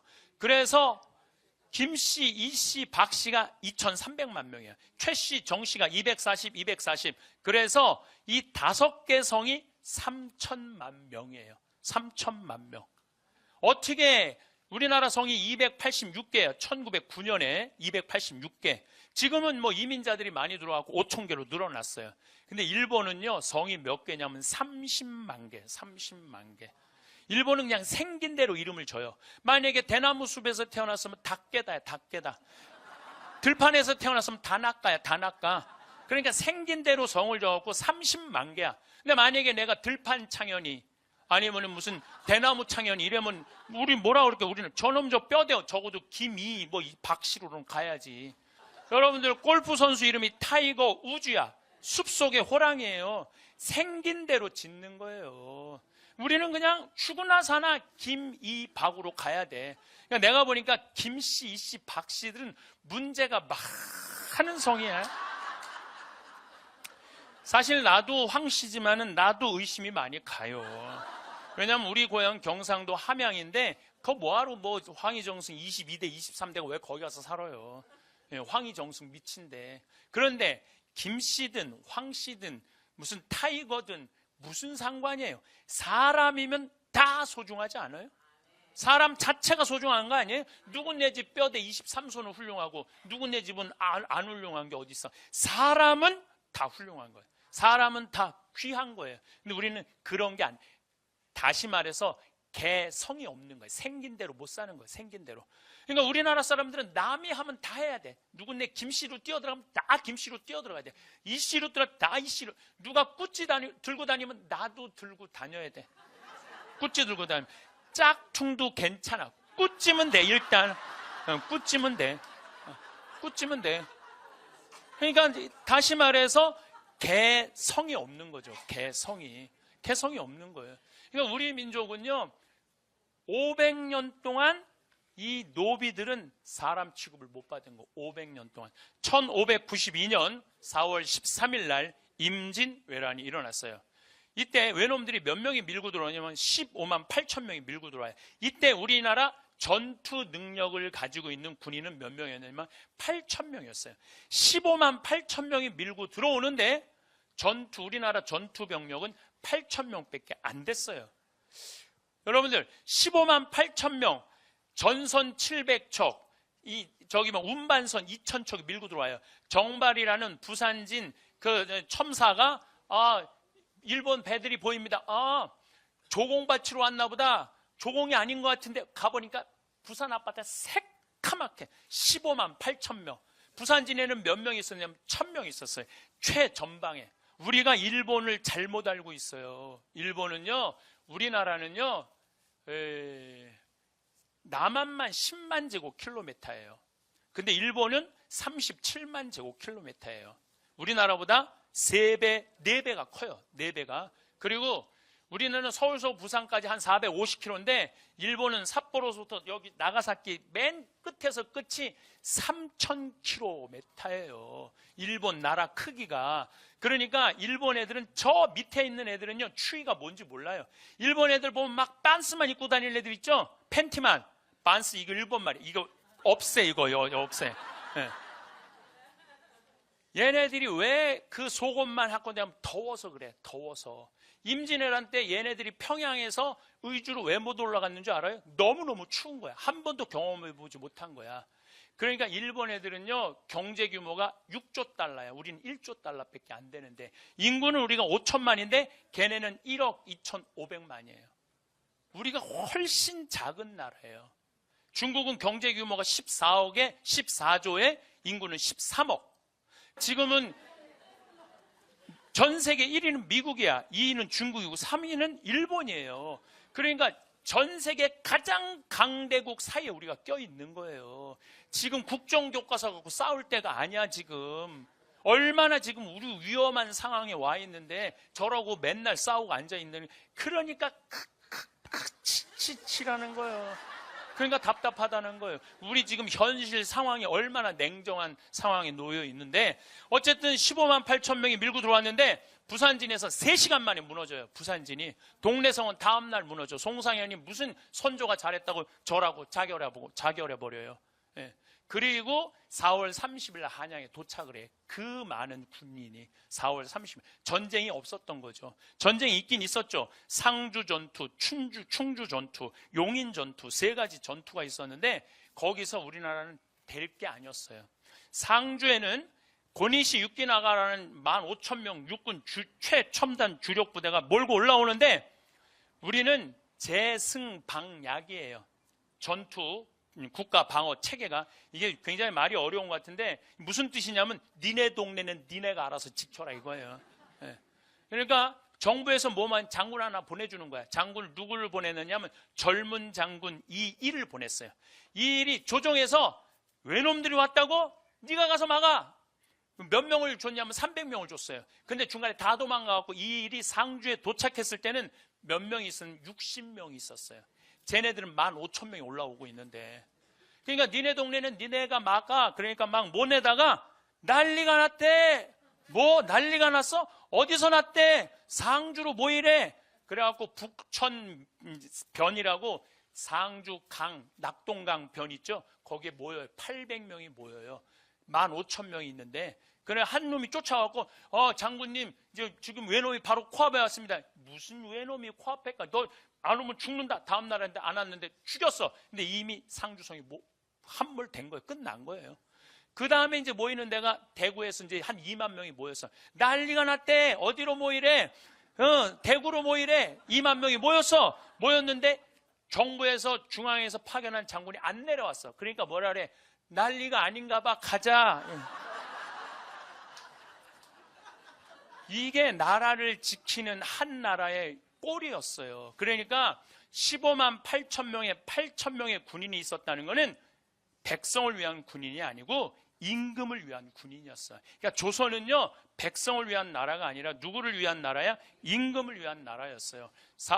충주 탄금대라는 곳에는 이번에 누구를 보내냐면 신립 장군을 보내요. 여진족을 쳐 이기는 명장을, 나이 많은 명장을 보내요. 신립이 8,000명을 받아요. 기마병 8,000명을 받아. 근데 보니까 훈련이 하나도 안 돼 있는 거야. 훈련이 하나도 안 돼 있는 걸 가지고 조령이라고 새도 넘기 힘든 조령에서 막으려고 그러니까 다 도망갈 것 같아. 그러니까 어떻게 해요? 탄금대에서 배수진을 쳐요. 도망 못 가게. 그러니까 딱 외놈들이 보니까 또 이틀 동안 비가 왔네. 발굽이 다 진흙탕에 빠지는 거야. 뛰지도 오지도 못한 거야. 그러니까 딱 3열로 쏴서 조총으로 죽이는 거예요. 타켓이 얼마나 좋아. 말에 탔으니. 조총이라는 게 뭐야? 새도 싸 죽인다 그래서 새조자의 총자야. 새조, 조총. 그러니까 얼마나 싸 죽이기 좋아요. 8,000명이 다 죽어요. 신립은 한강에 빠져 자결해요. 그러니까 4월 30일 날 한강에 도착을 하는 거야. 그러니까 가만히 선조가 보니까 이건 아닌 것 같아. 그래서 임금이라는 게 도망을 가요. 도망을 하는데 몇 명을 데리고 도망가요? 100명을 데리고 도망을 가요. 무학지 언덕에 딱 올라서 보니까 이미 얘네들은 건너지도 않았는데 경복궁, 창경궁, 창덕궁이 다 불타는 거야. 누가 불태우느냐면 공노비들이 다 불태우는 거야. 아니 임금이라는 게 우리 거 다 뺏어가고 종부리듯 사람 짐승 취급하더니 지켜주지도 않고 임금이 먼저 도망간다고 다 불태운 거야. 그러니까 여기 경복궁이 불타요. 누가 태우느냐면 외놈들이 태우는 게 아니야. 조선 사람들이 태워요.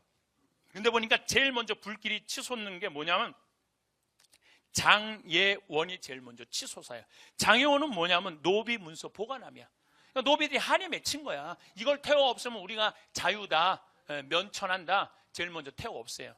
그러니까 선조는 개성으로 도망갔다가 평양으로 도망가. 평양에서 백성들이 이렇게 얘기를 합니다. 임금님, 우리는 일당 천입니다. 그러니까 여기서 더 이상 도망가지 말고 여기서 지킵시다. 여러분들 너무 웃기지 않아요? 왜 웃기냐면은 임금이 야, 백성들아, 여기 지키자 이래야 되는데 백성이 임금님 여기를 지킵시다. 얼마나 웃긴 얘기예요. 보니까 개성에서 2만 명이 또 죽어요. 그러니까 선조는 함경도로 갈 거냐 의주로 도망갈 거냐 고민을 하다가 의주로 도망을 가요. 그 꼴을 보고 백성이 너무 화가 나니까 고니시 육기나가 부대 지나가는 길 담벼락에다가 선조 도망간 데를 화살표를 해줘. 이쪽으로 도망갔다고. 그러니까 가서 잡으라고.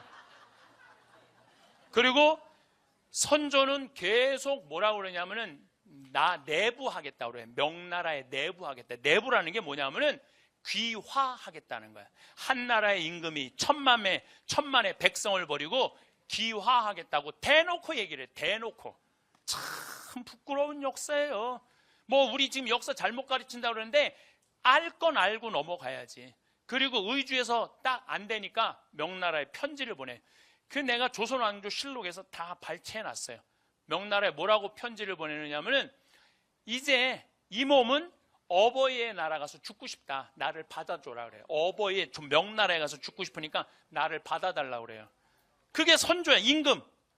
이때 선조를 막아 나선 게 누구냐면 유성룡이 막아 나서요. 임금님, 만약에 압록강을 건너가면 이씨 왕조는 끝나는 겁니다. 건너가면 안 됩니다. 그러니까 선조가 이렇게 말합니다. 그러면 어떻게 하란 말이냐 이놈아, 나보러. 그래요. 그러니까 유성룡이 뭐라고 그러냐면 임금님, 우리는 노비가 7할이 있습니다. 70%가 노비잖아요. 이 노비들한테 외놈 목 하나 잘라오면 상을 주고, 2개를 잘라오면 면천을 주고, 3개를 잘라오면 벼슬을 준다고 선포하십시오. 근데 종묘사직이 노비들에 의해서 지켜진다는 것을 선조는 받아들일 수가 없었어요. 짐승 같지도 않은 것들한테 이 종묘사직을 지킨다는 걸 받아들일 수가 없었어요. 계속 반포를 안 해요. 안 하다가 턱 밑에까지 고니시가 이제 항복하라고 그러니까 그때서 반포를 해요. 외놈 목 2개 잘라온다니까 면천시켜준다니까 노비들이 뭐라고? 안 그래도 외놈들한테 감정이 안 드는 목 2개만 자르면 면천을 시켜준다고? 다 누구 밑으로 들어가냐면 이순신 밑으로 다 들어가요. 갑밭이 뭐 이게 가죽하는 갑밭이, 그 다음 백정들, 이런 사람들 다 이순신 밑으로 들어가. 이순신 밑으로 들어가고 딱 외놈하고 맞닥뜨리기만 하면, 이게 또 좀 재미난 얘기지만은 얘네들은 전선이요, 우리는 판옥선이라고 전투선이야. 근데 얘는 전투선이 없어. 일본 애들은 그냥 배야. 그래갖고 우리 사다리 놓고 올라오는 거예요. 사다리 놓고 올라만 목만 내면 목을 자르는 거예요. 목 2개만 자르면은 면천하니까. 일본 애들이 너무 놀라는 거지. 그냥 고개만 목을 자르니까. 그래서 잘라갖고 소금에다 절여두는 거예요. 집집마다. 왜냐하면은 이걸 집집마다 절여둬갖고 수급이라고 그래요. 수급. 절여둬갖고 이제 이것만 들고 가면 그 지긋지긋한 노비 생활에서 벗어날 수 있으니까, 종살에서 벗어날 수 있으니까. 그래갖고 이제 전쟁이 어느 정도 마무리됐을 때 노비들이 관에 가고 우리 면천시켜줘라. 그랬을 때 도망갔던 양반들이 다시 돌아와서 뭐라고 그러냐면은 쥐꼬리만한 공로로 노비들한테 면천을 시켜주면 나라꼴이 뭐가 되느냐고. 이렇게 상소를 올리니까 선조는 없었던 일로 해요. 조선 최악의 선택 중에 하나예요. 그러니까 노비들에 의해서 종묘사직이 지켜진다는 것을 용납을 못하는 거야. 선조는 누가 이여송이라고 명나라 4만 천군이라고 그래. 하늘의 군인이라고 그래요. 선조가 천군이 와서 내가 천군을 끌어들여서 외놈들을 쫓아냈지 노비들이 이 나라를 건진 게 아니다. 약속을 어겨. 그러니까 제가 군중을 무시하는 게 하루아침에 생긴 게 아니라니까요. 군중, 백성을 어긴 게, 무시하는 게 하루아침에 생긴 일이 아니에요. 얼마나 노비들이 화가 났겠어요. 목숨을 걸고 나라를 지켰는데, 이 나라는 항상 누가 지켰어요? 백성이 지켰어. 백성. 이 나라는 여러분들이 지킨 거예요. 대한국은에 돈 하나도 없었어. 그때 여러분들이 뭐 했느냐면 금 모았어. 금 모아갖고 여러분들이 모은 금이 얼마냐면 23억 달러예요. 23억 달러. 여러분들도 나라를 지키는 군인을 무시하면 안 되는 거예요. 근데 선조는 최악의 선택을 한 거예요. 최악의 선택을 한 거예요. 임진왜란 때 우리나라가 400년 전에 이미 외놈들한테 나라를 뺏길 뻔했는데 누구 때문에 안 뺏겼냐면 이순신 때문에 안 뺏겼어요.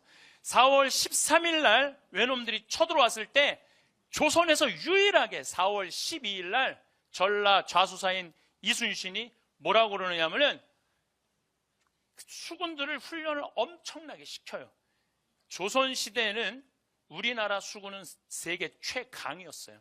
수군, 이 외놈들은 대포가 없었는데 우리는 대포가 있었어요. 훈련을 정말로 고되게 시키고 난 다음에 4월 12일 날 이순신이 수군들한테 이렇게 말합니다. 오늘로써 훈련은 끝이다. 너희들은 앞으로 어떤 나라 군인하고 맞닥뜨려도 이길 수 있다. 이게 4월 10일, 12일이야. 하늘이 보낸 거죠. 그래갖고 조선시대 어떻게 여러분들 여기 지금 의주까지 도망갔단 말이야. 어떻게 먹느냐 하면 얘네들이 이렇게까지 다 먹어요. 여기만 전라도만 못 먹어. 전라도만. 누구 때문에 못 먹느냐 하면 진주대첩이라고 김시민 장군 아시죠? 곽재우 의병. 이게 진주대첩에서 이놈들을 막아요. 외놈들을. 근데 바다는 누가 막느냐 하면 이순신 장군이 막아요. 안 그랬으면 이미 선조는 끝나요. 그런데 이 임진왜란 끝났을 때 선조는 104명의 공신들을 해요. 그런데 장수들은 18명을 주고 86명은 전부 자기 따라간 호송 군인들한테 전부 상을 다 줘요. 그리고 의병들은 다 잡아 죽여요. 저놈들 반란 일으킬 놈들이라고.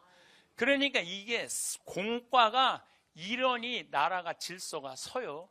그렇게 해서 임진왜란이 끝났어요. 1636년 임진왜란 끝나고 37년 만에 벌어진 게 뭐냐면 병자호란이에요. 1636년 12월 8일 날 병자호란이 일어나요. 12월 9일 날 병자호란이 일어나요. 이날 청 14만 명이 밀고 내려와. 청군 14만 명이. 이때 우리나라 군인은 몇 명이냐면 8,000명이야. 8,000명. 아니 그렇게 임진왜란 동안 7년 동안 그 백성들이 괴로웠으면 국방을 튼튼히 해야 되잖아요. 그럼 37년 동안 조선 왕조는 뭐 했느냐? 선조, 광해군, 인조 셋이서 뭐 했느냐면 네가 왕이 될 거냐 내가 왕이 될 거냐 싸운 거예요. 선조는 광해군은 후궁의 아들이야. 쉽게 말하면 본초의 아들이 아니야. 후궁의 아들인데 임진왜란 때 광해군이 의병들을 다 일으켰거든요. 그러니까 선조보다 누가 인기가 있었냐면 광해가 더 인기가 있었어요. 그러니까 광해가 미웠던 거예요. 그러니까 광해가 와서 전쟁 끝나고 문안 인사 오면 이놈의 새끼 너 명나라에서 세자 책봉도 안 했는데 뭐하러 나하고 인사 왔느냐고. 자기보다 인기가 높으니까. 그런데 선조가 늙음하게 장가를 갔는데 애를 하나 낳네. 임목대비가 영창대군이라고. 이거를 왕으로 만들고 싶은 거야. 그러니까 이걸 왕으로 만들 거냐 저걸 왕으로 만들 거냐 이건 거예요. 그래서 1608년에 근데 선조가 갑자기 죽어버려요. 죽으면서 어쩔 수 없이 광해가 왕이 될 것 같으니까 불러갖고 이렇게 말해요. 동생 영창을 죽이지 말아라. 네 애미 이 임목대비는 20살이고 광해는 30살이었어요. 그러니까 얼마나 어린 부인을 얻은 거예요. 네 애미를 폐비시키지 말아라 이랬거든요. 근데 선조 죽자마자 엄마 폐비시켜 임목대비. 그리고 영창은 강화도로 보내갖고 문 걸어 잠그고 쪄서 죽여. 쪄서 동생을. 그러니까 이게 여기다 폐륜하다 그래서 반정이 일어나는 게 인조반정이에요. 이때 이괄이라는 장수가 제일 먼저 앞장 하도 괄괄해갖고 이름도 이괄이야. 예, 예. 제일 앞장서갖고 이 광해를 내쫓아요. 근데 이 이괄이라는 장수는 자기가 형조판서 되길 원했어요. 근데 어디도 보냐면 변방으로 내쫓아버려. 평양 쪽으로. 그러니까 너무너무 화가 나잖아요. 근데 아들을 영모죄로 또 묶으려고 그래. 그러니까 너무너무 화가 나갖고 일으킨 난이 이괄의 난이에요. 이때 이괄이 평양에 군인이 2만 명이 있었어요. 한양에 2만 명이 있었어. 4만 명이 서로 네가 왕이 될 거냐 내가 왕이 될 거냐 싸우다가 4만 명이 다 죽어요. 다 죽어요. 그 다시 인조 반정이 돌아 3일 동안은 이괄이 이 한양을 차지하고 이 광해는 어디로 도망가요? 저 밑으로 도망가거든요. 결국은 제주도로 가서 죽어요. 이제 인조도 이제 도망가죠. 공주로 도망을 가요. 인조도 공주로 돌아와요. 4만 명이 다 죽어. 그러니까 군인을 키우질 않는 거야. 정책적으로. 왜냐하면 또 어떤 놈이 반란을 일으킬 줄 어떻게 알아? 내가 아까부터 말한 얘기가 무슨 얘기냐면 백성을 위한 나라가 아니라니까요. 누구를 위한 나라야? 왕을 위한 나라야. 그러면서 병자호란이 일어났을 때 개성에서 평양에서 그 장수들이 이렇게 말합니다. 한 번이라도 진법 훈련을 하고 우리가 패했다면은 한이 맺히지 않을 텐데 진법 훈련을 못하게 한 거예요. 진법 훈련만 하면은 저놈 영목 꾸밀라고 그런다. 한양 올라가고 뒤집으려고 진법 훈련을 못하게 한 거예요. 그래갖고 인조는 결국은 5일 만에 한양에 도착을 해요. 철기병 14만 명이. 철기병 들어봤죠? 최종병기 활이라는 거 아시죠? 그게 그 얘기예요. 14만 명이 5일 만에 와. 인조는 할아버지 닮아서 시구문으로 남한산성으로 도망가요. 남한산성으로 버티다가 전부 다 경상도, 충청도, 전라도에서 또 노비들 오라고 그랬는데 노비들이 안 와요. 왜 안 오냐면은 임진왜란 때 한번 속았잖아. 근데 누가 왕을 위해서 죽겠어요. 왕이 도망다니고 이런 왕을. 그러니까 안 와. 그래도 억지로 한 4만 명이 와요. 4만 명하고 철기병 300명하고 붙어요. 쌍영치 전투라고 경기도 광주 쌍영치라고 언덕이 있어요. 근데 겨울인데 붙으면서 너무너무 무서워. 노비들이 한 번도 훈련을 받은 적이 없어. 다 자기네들끼리 도망가다가 밟혀 죽어요. 자기네들끼리 밟혀 죽어. 그러니까 결국은 어쩔 수 없이 인조는 삼전도, 지금 롯데월드 있는 데 있죠? 거기가 삼전도예요. 삼전도에 끌려 나와. 남한산성에 가깝잖아요. 삼전도에 끌려 3궤 구고두라는 항복식을 해요. 한 번 절하고 3번 이마 짓지는 거. 화정이라는 드라마 요즘 계속 해요. 끝났어요? 거기에 항복하는 거 혹시 보신 적 있어요? 한 번에 그냥 이마에 막 피가 나오잖아요. 그 정도는 아니었대요. 그냥 머리만 살짝 담으면 되는데 백성들이 9번만 머리에 짓지면 되는데 108번을 짓졌다고 그러는 거야. 이건 백성들이 원하는 거야. 역사에서는 그런 내용이 없대요. 백성들이 원하는 거. 머리통이 터져도 된다 너는. 그러니까 왕하고 백성의 관계가 깨진 거지. 왜? 왕이 누구를 무시해? 백성을 무시했기 때문에 그래요. 백성이. 왕이 백성을 무시하면 백성은 왕을 지켜줄 생각이 없는 거예요. 이거 정말로 중요한 진리예요. 이번에도 국정교과서 국민들 68%가 반대한다고 그러잖아. 그럼 생각을 해야 되는데 그냥 밀고 나가는 거예요. 별로 내가 보기엔 달릴 바가 하나도 없다는 얘기예요. 그래갖고 병자호란이 끝났어. 이제 나라는 정말 점점 어두운 데로 가는 거예요. 그런데 1894년 2월 10일 날 뭐가 일어나느냐면 동학농민 전쟁이 일어나요. 전라도 고부라는 곳에서 군수가 갑질을 해야 되는 거예요. 군수가 무슨 갑질을 해야 되느냐면은 막 죽은 아버지 무슨 묘한다고 비석 세운다고 세금 뺏고 뭐 죽은 애들 세금 뺏고 세금을 얼마나 갑질을 하면 군수 이름이 조병갑이야. 조병갑이야. 군수 이름이 조병갑이에요. 정봉준이 아버지가 관아에 가서 매 맞아 죽어요. 그때 정봉준이 들고 일어나요. 그래갖고 전주, 경상도, 충청도, 전라도 다 먹어요. 그래갖고 한 6개월 동안 통치를 해요. 동학농민군이 실질적으로 통치를 하고 이제 어디만 밀고 올라가면 되냐면 한양만 밀고 올라가면 돼. 이제 고종만 뒤집어 엎으면 돼. 근데 고종은 이 동학농민군하고 타협할 생각이 없었어요. 어디다 도움을 청하느냐면 청나라에 도움을 청해요. 나 좀 지켜줘라. 그러니까 청나라가 2,800명을 보내줘요. 이때 8,000명의 일본군들이 들어와. 일본 애들은요 항상 호시탐탐 우리를 노리고 있어요. 일본 애들은 항상 아주 대놓고 노리고 있어요. 지금도 대놓고 노리고 있는 거야. 아베가 지금도 대놓고 노리고 있는 거예요. 그래갖고 청일전쟁이 일어나요. 청일전쟁이 아산, 성안, 평택에서 일어나요. 왜 청일전쟁을 아산, 성암, 평택에서 하냔 말이야. 청나라 도쿄에서 하든지, 청나라 심양에서 하든지, 일본 도쿄에서 하지. 왜 아산, 성암, 평택에서 하냐 이거야. 왜 우리 땅에서 청일전쟁을 했느냐 하면은 조선을 최종적으로 누가 먹을 것이냐에 대한 결정전쟁이에요. 그게 청일전쟁이에요. 그런데 청나라 애들이요 다 패해요. 더욱이 일본 애들은 거의 기관총 수준의 총이 있었어. 기관총 수준의 총이. 근데 청나라 애들은 그런 총이 없었거든요. 2만 명을 보내는데 다 죽고 200명 도망가요. 200명. 그러니까 이제 누가 이제 우리 주권을 갖고 일본 애들이 먹으면 돼. 그래서 청나라 애들이 청일전쟁 끝나고 난 다음에 일본 시모노세키라는 섬에 가갖고 맺은 조약이 시모노세키 조약이에요. 이 조약 내용이 뭐냐면은 조선은 독립국이다. 청나라가 선언을 해요. 그전에는 조선은 청나라의 속국이었거든. 조선은 독립국이라는 얘기 뭐냐면은 일본 니네가 먹어도 우린 관여하지 않겠다. 그 얘기예요. 그래서 조선은 독립국이라. 그래서 이제 막 먹으려고 그랬더니 러시아가 가만히 있어봐. 니네들 조선 먹으면 안 되지. 그래갖고 프랑스하고 독일을 끌어들여요. 그래서 못 먹게. 이게 삼국 간섭이에요. 너무너무 열받잖아요. 다 먹은 건데 저 러시아 때문에. 그런데 그 러시아에 가서 딱 붙어갖고 우리나라를 지킨 게 누구냐면 명성황후예요. 명성황후가 러시아가 힘이 세구나 가갖고 우리 일본한테 지켜줘라 계속 그러니까 너무너무 명성황후가 미웠던 거야.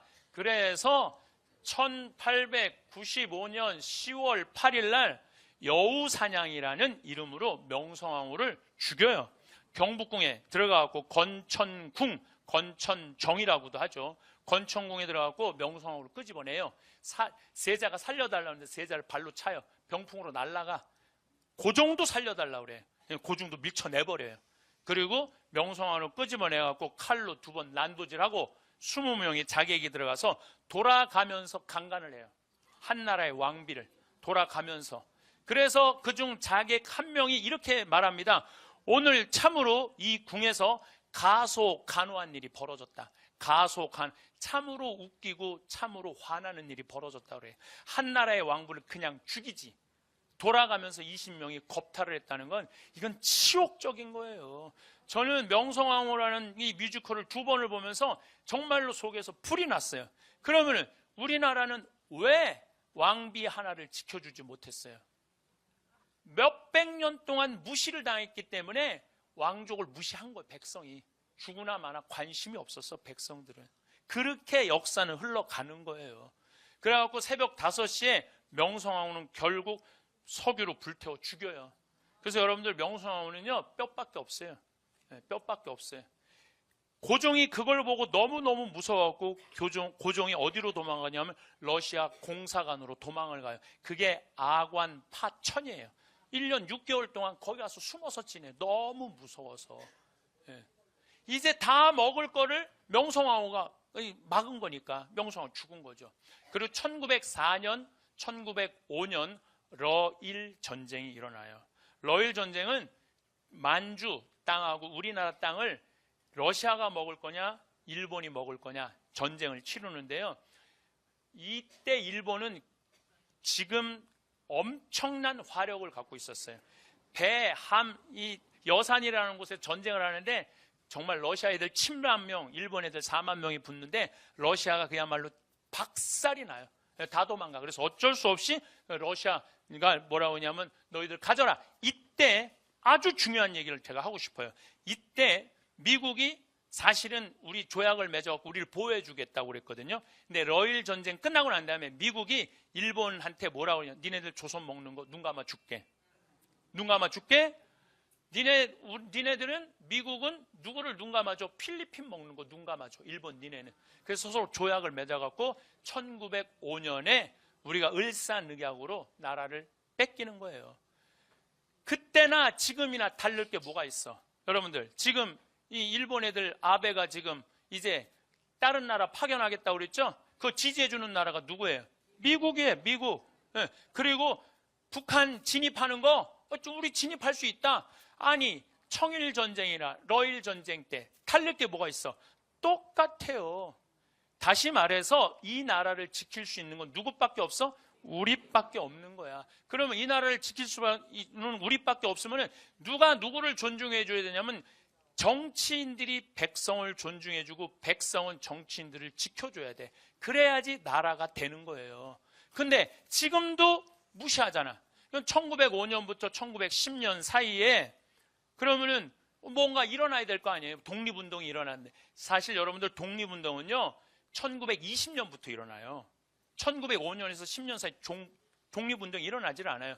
일어나긴 일어났지. 경기도 용인에서 이익삼이라는 의병장이 나라를 건지자 따라 나서라. 몇 명이 따라 나서냐면 15명이 따라 나서요. 나라 건진다고. 그리고 이 전라도에서는 의병이 일어났는데 103명이 일어났는데 외놈들이 몇 명의 군인을 보내냐면 2,000명을 보내. 그래갖고 103명을 싹 쓸어 없애버려요. 그러니까 아예 이게 나라를 구할 생각이 전혀 없었어. 여기는 환경적 요인도 있어요. 환경적 요인이라는 건 뭐냐면은 1905년에서 1910년 사이에 한 번도 본 적이 없는 가뭄이 와요. 한 번도 본 적이 없는 가뭄. 가뭄이 오니까 백성들이 먹을 게 하나도 없으니까 무슨 왕이 죽고 왕비가 죽고 나라가 뺏기고 안 뺏기고 하나도 관심이 없었어요. 나 지금 먹고 살기도 힘들어 죽겠는데 뭘 한다 이거예요.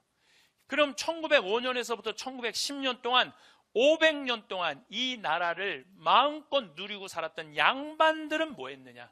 양반들은 다 뭐 했느냐면 전부 다 땅 팔고 논 팔아갖고 동경으로 다 유학 갔어요. 다 동경으로 유학 갔어요. 여러분들 일제 그 삼식 강점기 때 일본으로 유학 간 사람들이 평민이 갔어요? 노비가 갔어요? 누가 갔어요? 양반들이 갔어요. 500년 동안 모든 걸 누리고 살았던 양반들이 간 거야. 가갖고 공부하고 돌아와서 일제 36년 동안 매달려서 거기서 일본 애들하고 이 나라 나눠 먹고 빌붙어서 친일하고 그리고 해방이 딱 됐어요.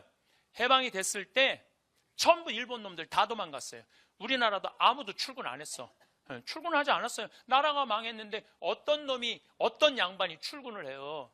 일본 정부에 다 붙은 판검사들 경찰들 딱 항복했는데 양반들이 내일 내가 출근해갖고 일해야 되겠다.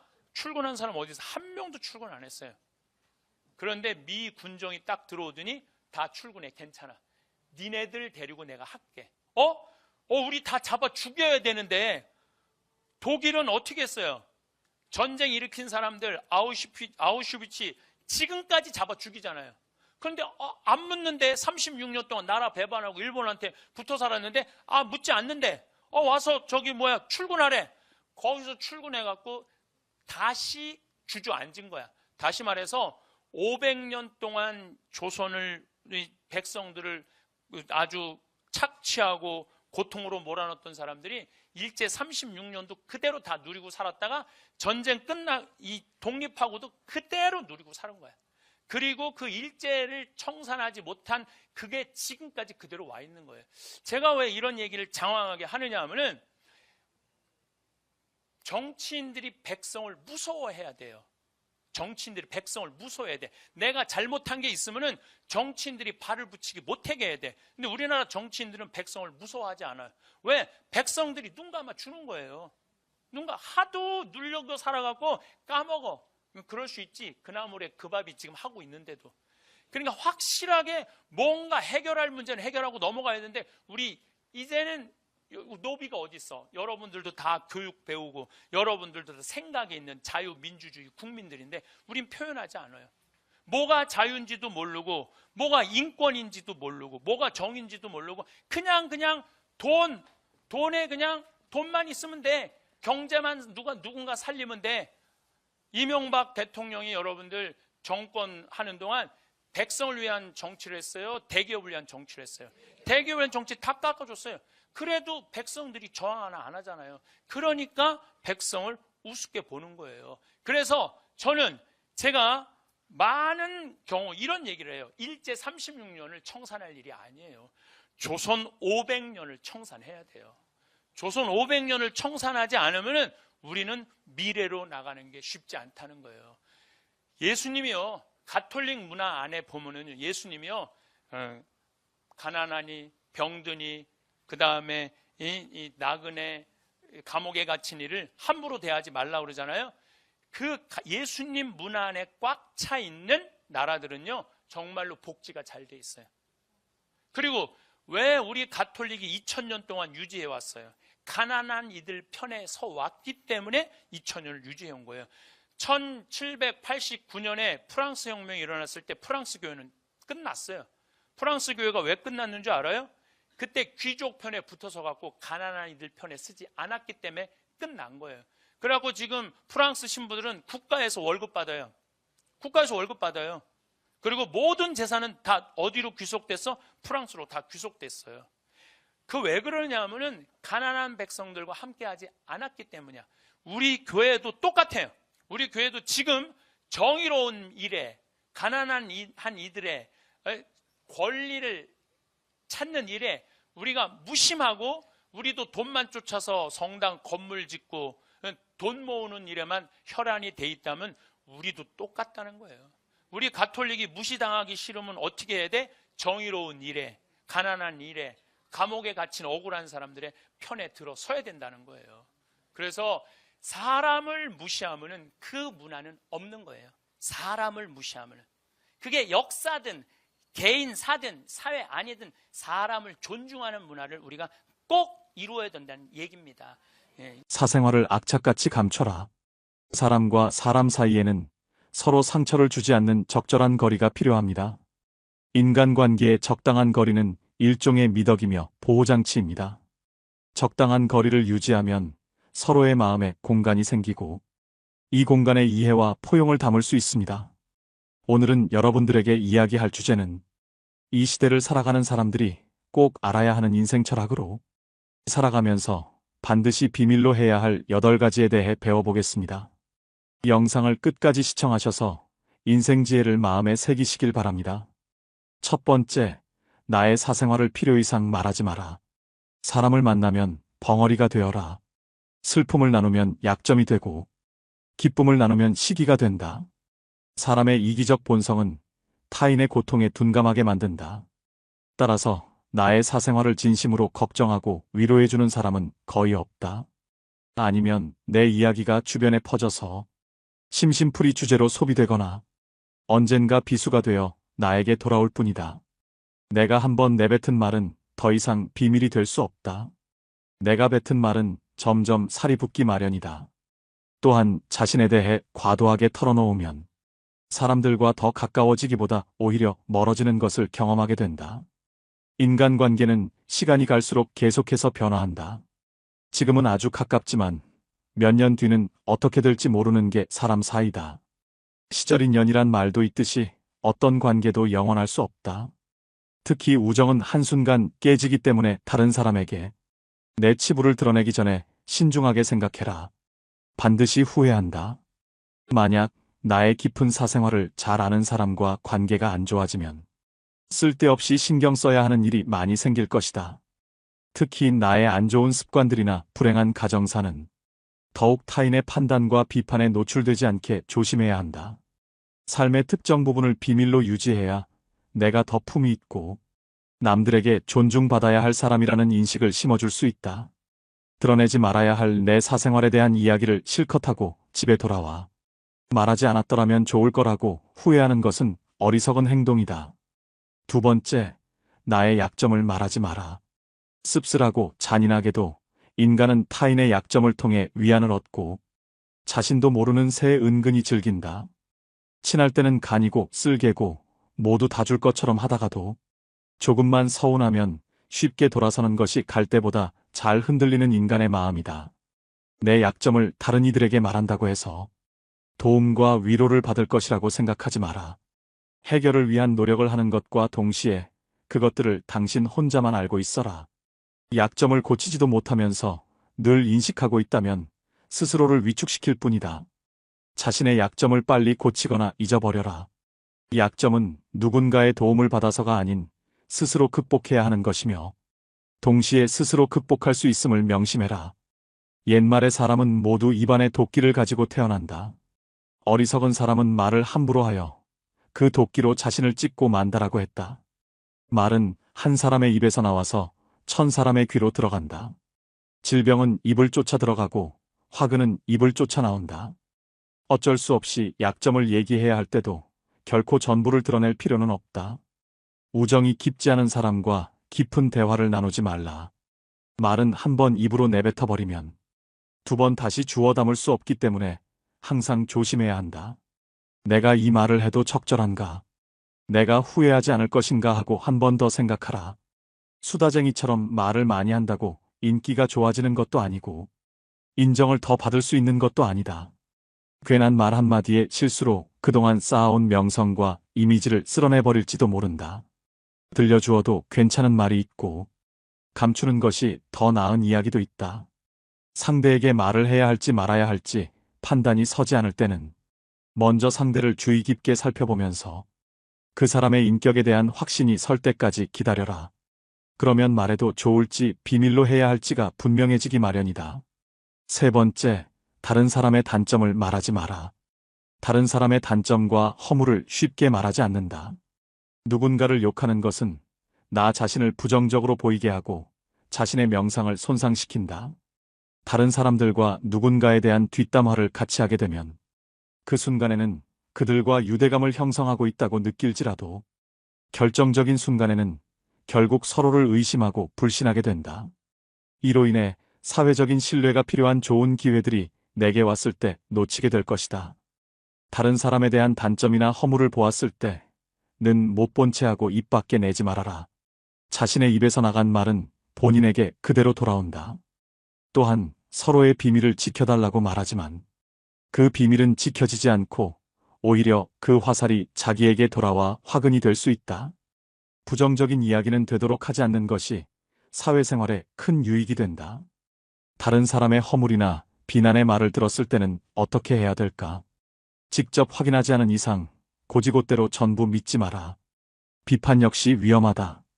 비판은 상대를 방어적으로 만들고 자신을 정당화하도록 안간힘을 쓰게 하기 때문이다. 사람들의 소중한 자존심에 상처를 입히고 원한을 불러일으키기도 한다. 이미 내뱉어진 말은 상대방의 가슴 속에 수십 년 동안 화살처럼 꽂혀 있다. 비판은 부메랑이 되어 나에게 다시 돌아온다. 사람의 잘못은 자신의 인간관계에서 비롯된다. 남의 잘못을 돌이켜 자신을 반성하라. 부정적인 이야기는 되도록 하지 않는 것이 사회생활에 유익하다. 상대의 의견에 반대하거나 잘못했음을 가르쳐 주어야 할 때도 직설적으로 말하기보다는 우연히 떠오른 것처럼 재치 있게 말해 주어라. 불필요한 조언이나 비난은 관계를 손상시키고 신뢰나 존중의 부족으로 이어지기 때문에 진정한 지지와 격려로 긍정적인 관계를 만들어라. 특히 가까운 친구나 가족처럼 편한 사이에서는 더욱 조심해야 한다. 충고라면서 이게 다 너를 위해서 하는 말이야 라고 하는 것은 실상은 너는 틀렸고 나는 맞다라는 뜻이다. 부정적인 말과 뒷담화 그리고 불필요한 조언은 언제 어디서든 결국 나 자신에게 해가 된다. 우리 각자는 남들이 100% 이해할 수 없는 개인의 사정이 다 있기 마련이다. 그냥 공감해주고 들어주는 것만으로도 그 사람은 고마움을 느낄 것이다. 행동은 말보다 더 많은 무게와 힘을 가진다. 네 번째, 나를 자랑하지 마라. 조금 아는 바가 있다 해서 스스로 뽐내며 남을 깔본다면 장님이 촛불을 들고 걷는 것 같아 남은 비춰주지만 자신은 밝히지 못한다. 무심코 내뱉은 자랑이 뜻밖의 오해를 부르거나 상대방 질투의 이유가 되는 경우가 많다. 이 상황을 만든 것은 자랑을 내뱉은 바로 나 자신이다. 그러므로 입을 열 때는 생각 또 생각하라. 특히 자식 자랑하지 마라. 자식 자랑할 것이 많은 사람도 있겠지만 대부분은 다들 자식 때문에 한두 가지 걱정거리가 있기 마련이다. 아무리 못난 부모라도 자식은 수십 년간 공들여서 눈물과 정성으로 키워낸 귀한 존재이다. 그러니 아무리 내 자식이 잘나고 성공했더라도 그 마음에 소금을 뿌리는 일을 해서는 안 된다. 또한 남들이 나를 칭찬하기 전에 내가 먼저 나를 자랑하고 떠벌리는 것은 나의 가치를 떨어뜨리고 볼품없는 사람으로 만든다. 칭찬은 바람이 불면 한순간에 흩어지는 구름과 같다. 산이 높으면 계곡도 깊듯 명성이 높고 화려할수록 절망과 고통은 더욱더 깊은 법이다. 그러니 칭찬에 연연하지 말라. 자기 자랑만 늘어놓는 사람은 경청하지 않는 사람이고 상대로 하여금 반감을 느끼게 한다. 당장은 필요에 의해 곁에 있더라도 많은 사람들이 점차 그의 곁을 떠날 것이다. 겸손함을 길러 불필요한 시기 질투를 피하라. 오히려 진짜 현명한 사람은 겸손으로 무장해 불필요한 질투심으로부터 자신을 보호한다. 자신의 가치를 알고 있고 다른 사람들로부터 검증을 요구하지 않는다. 특히 자랑거리가 많을수록, 능력이 많을수록 상대가 나에게 시기 질투를 느끼지 않도록 하는 것이 제일 좋은 처세다. 인간이란 자기보다 가진 것이 많다고 생각되면 시기 질투하고 자기보다 가진 것이 없다고 생각되면 무시하는 게 본능이다. 아무리 선행이라도 계속 말하면 오만해 보인다. 선행의 진실함이 가려지고 나를 과시하기 위한 수단으로 비춰질 것이다. 굳이 드러내지 않아도 나의 배품을 기억하는 소수의 사람들이 나에게 중요한 도움을 줄 때가 올 것이다. 스스로 옳다고 여기는 사람은 분명하게 판단하지 못하고 스스로 만족해하는 사람은 드러나지 않으며 스스로 뽐내는 사람은 공로가 없어지고 스스로 자랑하는 사람은 오래가지 못한다. 5번째, 내가 가진 돈에 대해 이야기하지 마라. 세상에서 사람을 가장 크게 상처 입히는 3가지는 번민과 말다툼, 그리고 텅 빈 지갑이다. 그 중에서 텅 빈 지갑이 가장 크게 사람을 상처 입힌다. 그러니 가족이나 아무리 친한 친구에게도 내가 돈을 얼마나 많이 가졌는지에 대해 말하지 마라. 인간은 다른 이가 나보다 더 많은 것을 가졌다는 이유만으로도 상처받는 존재다. 앞에서 다들 박수 쳐주면서 함께 기뻐하는 것 같아도 속마음은 그렇지 못하다. 나보다 돈이 적으면 무시하고 많으면 질투하는 게 인간의 본능이다. 돈 자랑도 아무나 하는 게 아니다. 드러난 돈이야. 내가 자랑하지 않아도 남들이 다 안다. 또한 처음 만나는 사람 앞에서 돈 자랑으로 과시하는 것이 절대 다른 사람은 기선제압하는 좋은 방법이 아니다. 오히려 그런 사람은 만나면 돈 냄새가 진동을 해서 자신을 진정으로 도와줄 사람은 코를 막고 떠나가고 돈만 빼먹으려는 사람들만 호시탐탐 입맛을 다시며 우글거리게 된다. 혹여 특히 나와 별 다를 바 없이 살던 지인이 갑자기 부자가 된 경우라면 그 시기 질투의 강도가 세진다. 그러면서도 당연한 듯 무언가를 요구하거나 기대하며 내가 더 받는 것이 당연한 듯 행동하기 쉽다. 결국 관계는 끝을 맺는다. 그렇기에 아무리 친한 친구나 가족이라도 내가 가진 돈에 대한 이야기는 절대 하지 마라. 6번째, 내 목표에 대해 말하지 마라. 다른 사람에게 나의 목표를 알렸을 때 좋은 결과로 돌아오는 일은 극히 드물다. 그저 내 목표가 정확히 무엇인지 상대방에게 이해시키는데 귀중한 힘을 낭비만 하는 경우가 많다. 사람들의 의견과 관점은 서로 다르고 각자의 경험에 따라 상대적이기 때문이다. 사람들은 돈만큼 남들이 가진 재능의 질투를 느낀다. 자신보다 뛰어난 사람이 많아지는 것을 경계하기 때문에 지금보다 발전하려는 사람들을 철저히 뭉개려 할 것이다. 아직 시작도 안 한 목표를 남들에게 말하는 것은 내 목표로부터 멀어지는 일이다. 결국 목표를 만들고 성취하는 것은 자신에게 달려 있어. 목표를 향해 어느 정도 진전을 이룰 때까지 혼자 알고 있어라. 내 목표나 꿈은 나 자신에게는 중요하지만 다른 사람들에게는 그리 중요하지 않은 문제이다. 또한 목표를 이루는 과정에서 실패할 가능성도 있기 때문에 목표를 이루기도 전에 말하는 것은 내 약점을 미리 떠벌리는 것과 같고 성숙한 관계에서도 상대에게 부담감을 줄 수 있다. 간혹 타인의 좋은 거, 지지를 구하는 것이 도움이 될 수는 있지만 내가 목표하는 것을 이미 이루었거나 그 분야의 전문가가 아닌 이상에는 조언을 구하지 마라. 목표를 너무 일찍 논의하는 것은 불필요한 에너지를 소비하고 목표를 성취하는데 방해가 될 수 있다. 목표를 알린 타인에게 좋은 평가를 받는 일에 너무 연연한 나머지 지나치게 불안감을 느낄 수 있다. 세상에서 가장 위험한 것은 해보지 않은 자의 조언이다. 나를 이해하지 못하는 사람들의 근거 없는 판단과 평가에 쓸데없이 발목을 잡힐 필요가 없다. 최고의 승리는 자기 자신을 정복하는 것이지 남들에게 정복당하는 것은 최대의 수치이다. 7번째, 남들에게 내 가족의 비밀을 말하지 마라. 나에게도 사연과 비밀이 많은 것처럼 부모 형제네. 그리고 아들, 딸에게도 꼭 지키고 싶은 비밀이 있다. 혹시 아이들의 일기장을 몰래 꺼내 본 적이 있는가? 만약 그런 적이 있다면 앞으로는 절대 아이의 비밀을 몰래 알려 하지 마라. 자식의 사생활을 지켜주는 게 가족의 화목함을 위해 좋다. 현명하고 지혜로운 사람들은 아무리 가족이라고 해도 서로의 사생활과 생각을 존중해준다. 또 남에게 가족의 비밀을 공유하지 않는다. 자식의 일기장을 몰래 보고 잔소리 한 번에 했더니 아이와 사이도 안 좋아지고 상황도 나빠진 경우가 많다. 모르는 게 약이다라는 말이 있다. 자녀가 어느 정도 성장했다면 알아도 모른 채 하고 타인에게는 더더욱 아이의 비밀을 말하지 마라. 인간관계는 자신의 정신적 만족감을 위해서 하는 것이다. 다시 말하면 이익의 정도에 따라 상대방과의 관계가 달라질 수 있다는 말이다. 그래서 사람과 함께 살아가되 적당한 거리를 둬라. 하물며 남의 말을 옮기고 싶어 밤에 잠도 못 자는 사람에게 자신의 허물이나 가족의 비밀을 얘기했다가는 결국은 그것이 언젠가 되돌아와서 자신의 뒤통수를 때리는 결과가 될 수 있다. 때문에 가족 간의 소중한 비밀이 있다면 절대 다른 사람에게 말하지 않도록 가족과 서로 약속하고 그 약속을 지켜나가라. 8번째, 나의 재능을 남들에게 섣불리 말하지 마라.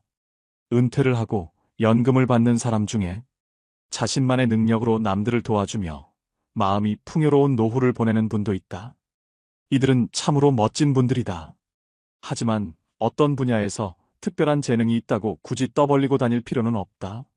시기 질투가 많은 사람들에게는 오히려 나의 선의와 선행이 안 좋게 보일 수도 있다. 힘든 상황에 있는 사람을 발견한다면 많은 말 대신에 그냥 조용히 가서 도와주는 것이 좋다. 작은 능력이라도 꼭 필요한 사람에게 도움을 주면 상대는 크게 감동할 것이다. 정말 필요한 사람에게 도움을 주었기 때문에 시기 질투를 받을 일도 없다. 이에 더해 내가 뿌듯함을 느끼게 되는 것은 말할 필요도 없다.